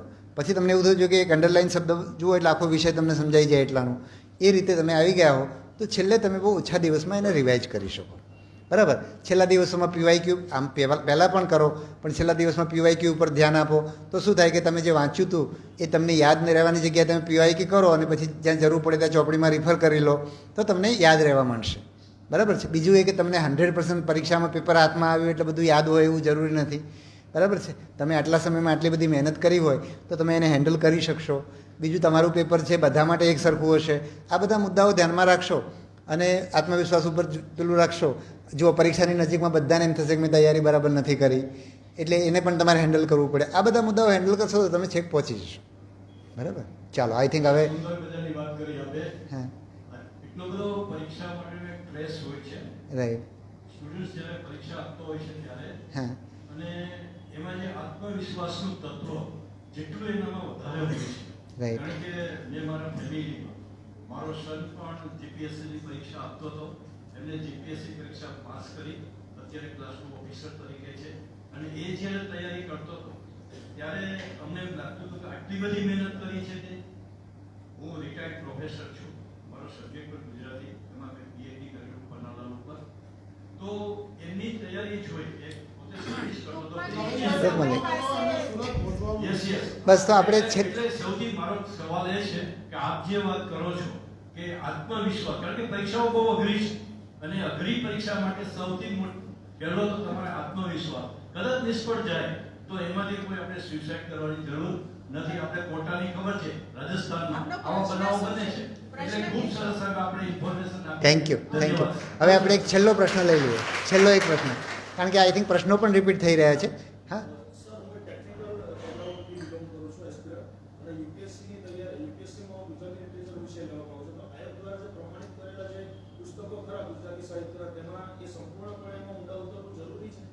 આયોગે ક્યાં પ્રમાણિત કરે? હા, એટલે જે તમારા અભ્યાસક્રમના પુસ્તકોની વાત કરું છું એના કરતાં મારી દ્રષ્ટિએ અત્યારની પેટર્નની મને ખબર નથી, પણ એ પુસ્તકો તમે ઝડપથી વાંચી શકો તો બહુ સારું. અમારા વખતમાં અમે નહોતા વાંચતા, પણ ત્યારે પેટર્ન આખી જુદી હતી. બરાબર? એક જ મિનિટ પૂરું કરી લેવા દો. એ વખતે આટલું ડિટેલમાં નહોતું પૂછાતું, એટલે અમે પુસ્તક ના વાંચીએ પણ એના વિવેચનો અમે બહુ સારા વિવેચનો વાંચતા એ વખતે. અત્યારે થોડું પેટર્ન બદલાણું છે, અત્યારે થોડુંક તમારું વધારે થિયોરિટિકલ બધું બહુ પૂછાય છે. એટલે અત્યારે કદાચ તમારે એ વાંચવું પડે, પણ તમારે જોવું પડે કે તમે વિવેચન વાંચીને પહેલું તમે પ્રાથમિકતા મારી દૃષ્ટિએ વિવેચનને આપવી જોઈએ. વિવેચનો વાંચીને તમે જવાબ આપી શકતા હો, પણ તમને નવલકથાની ખબર તો હોવી જોઈએ. સરસ્વતીચંદ્ર હોય કે પછી ગુજરાતનો નાથ હોય તો તમને નવલકથાનો એક વિષય વસ્તુનો આઈડિયા હોવો જોઈએ. બરાબર? એમાં વિવેચન જ કામ આવે, તમને એમાં વિવેચન કામ આવશે. બરાબર? હા. એમાં તમારે જે છે ને એની પ્રસ્તાવના તમે વાંચો. દાખલા તરીકે કુંવરબાઈનું મામેરું હોય તો એની તમે પ્રસ્તાવના વાંચશો ને તો એમાં તમને બહુ જ સાહિત્યિક રીતે બહુ સારી રીતે તૈયાર કરેલું હોય. યસ, ચાલો, જય હિન્દ.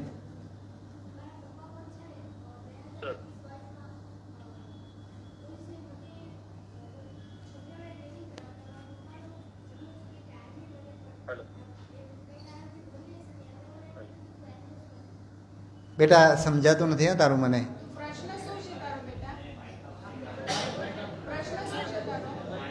એક કામ કર, આપણે છેલ્લે મળી લઈએ, એવું કરીએ. બરાબર? હા, ચાલો છેલ્લે જ લઈ લઈએ, કારણ કે આ વિષય સાથે મેચ નહીં થાય. હા, એમને માઇક આપી દો. આપણો છેલ્લો પ્રશ્ન છે, કારણ કે આઈ થિંક હવે વિદ્યાર્થીઓના પ્રશ્નો પૂરા થઈ ગયા છે. બરાબર?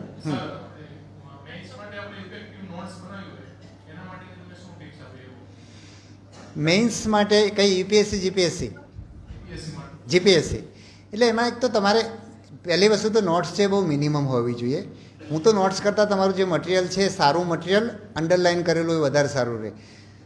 એમાંથી તમારે બહુ લિમિટેડ, ધારો કે તમારો એક ટોપિક હોય એમાં 25 પાના છે, અંડરલાઇન કરો તો એક ઓછું થઈ જાય. પછી તમે એક પાનાની એમાંથી નોટ બનાવવાના હોય તો નોટ બનાવવાની, બાકી નહીં બનાવવાની. બરાબર? 5 પાના 25 પાનામાંથી 5 પાના થવાના જ, નોટ નહીં બનાવવાની. ચાલે જ ને? નોટ્સ બનાવવું થોડું જરૂરી છે. વિષય સમજાવવો જોઈએ, કારણ કે આ તો ડિસ્ક્રિપ્ટિવ પેપરમાં તમારે વિષય સમજાવવો પડે. રાઈટ?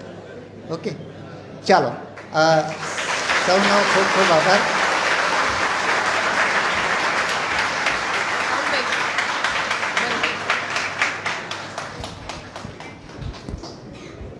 ખૂબ ખૂબ આભાર. આશા છે કે આપણા બધા જે પ્રશ્નો હતા એના જવાબ આપને મળી રહ્યા છે. અને સર, હું ખૂબ ગૌરવથી આપને જણાવી શકું છું કે આપણે લાઇબ્રેરીમાં વિદ્યાર્થીઓને સ્પર્ધાત્મક પરીક્ષાની કોઈ પણ બુક ઘટતી હોય તો તત્કાલ એમને મંગાવીને આપીએ છીએ. અને એનસીઆરટીના લગભગ આપણી પાસે 8 થી 10 સેટ્સ અત્યારે તૈયાર છે, જે 5મા ધોરણથી 12મા ધોરણ સુધી બધા જ વિષયો અમે પ્રોવાઈડ કરીએ છીએ લોકોને. અને છતાં પણ કોઈ નવી બુક આવે અને એમની અમારી પાસે ન હોય અને એ લોકો લખાવે તો અમે તરત જ એને ઓર્ડર પણ આપી દઈએ છીએ. ખૂબ ખૂબ સરસ આજનું આપનું માર્ગદર્શન રહ્યું છે. અને વિદ્યાર્થીઓને શુભેચ્છા આપતા હું કહું છું કે એનસીઆરટીથી શરૂઆત કરીને લાઇબ્રેરીના ખંડમાં જેટલા પુસ્તકો છે એ બધા જ આપ વાંચવાની પાત્રતા કેળવો અને સ્પર્ધાત્મક પરીક્ષા ક્લિયર કરો. જો પરીક્ષા ક્લિયર ન થાય તો પણ મનુષ્ય તરીકે જીવનમાં આગળ વધવા માટે ખૂબ મોટું ભાતું તમને મળી જ રહેવાનું છે. એટલે જરા પણ નિરાશ થયા વગર જ્યારે એક વિન્ડો ઓપન થાય છે ત્યારે બીજી ઓપન થાય જ છે. આ સૂત્રને અનુસરીને આજે જે પણ તમને માર્ગદર્શન મળ્યું છે એનો યોગ્ય રીતે આપણે ઉપયોગ કરીશું, સ્માર્ટ વર્ક કરીશું અને નવસારીનું ગૌરવ વધારવા માટે આ પરીક્ષામાં આપણે ખૂબ ખૂબ સફળતા પ્રાપ્ત થાય એવી શુભકામના સાથે આજના સેમિનારને વિરામ આપીશું. શુભરાત્રિ.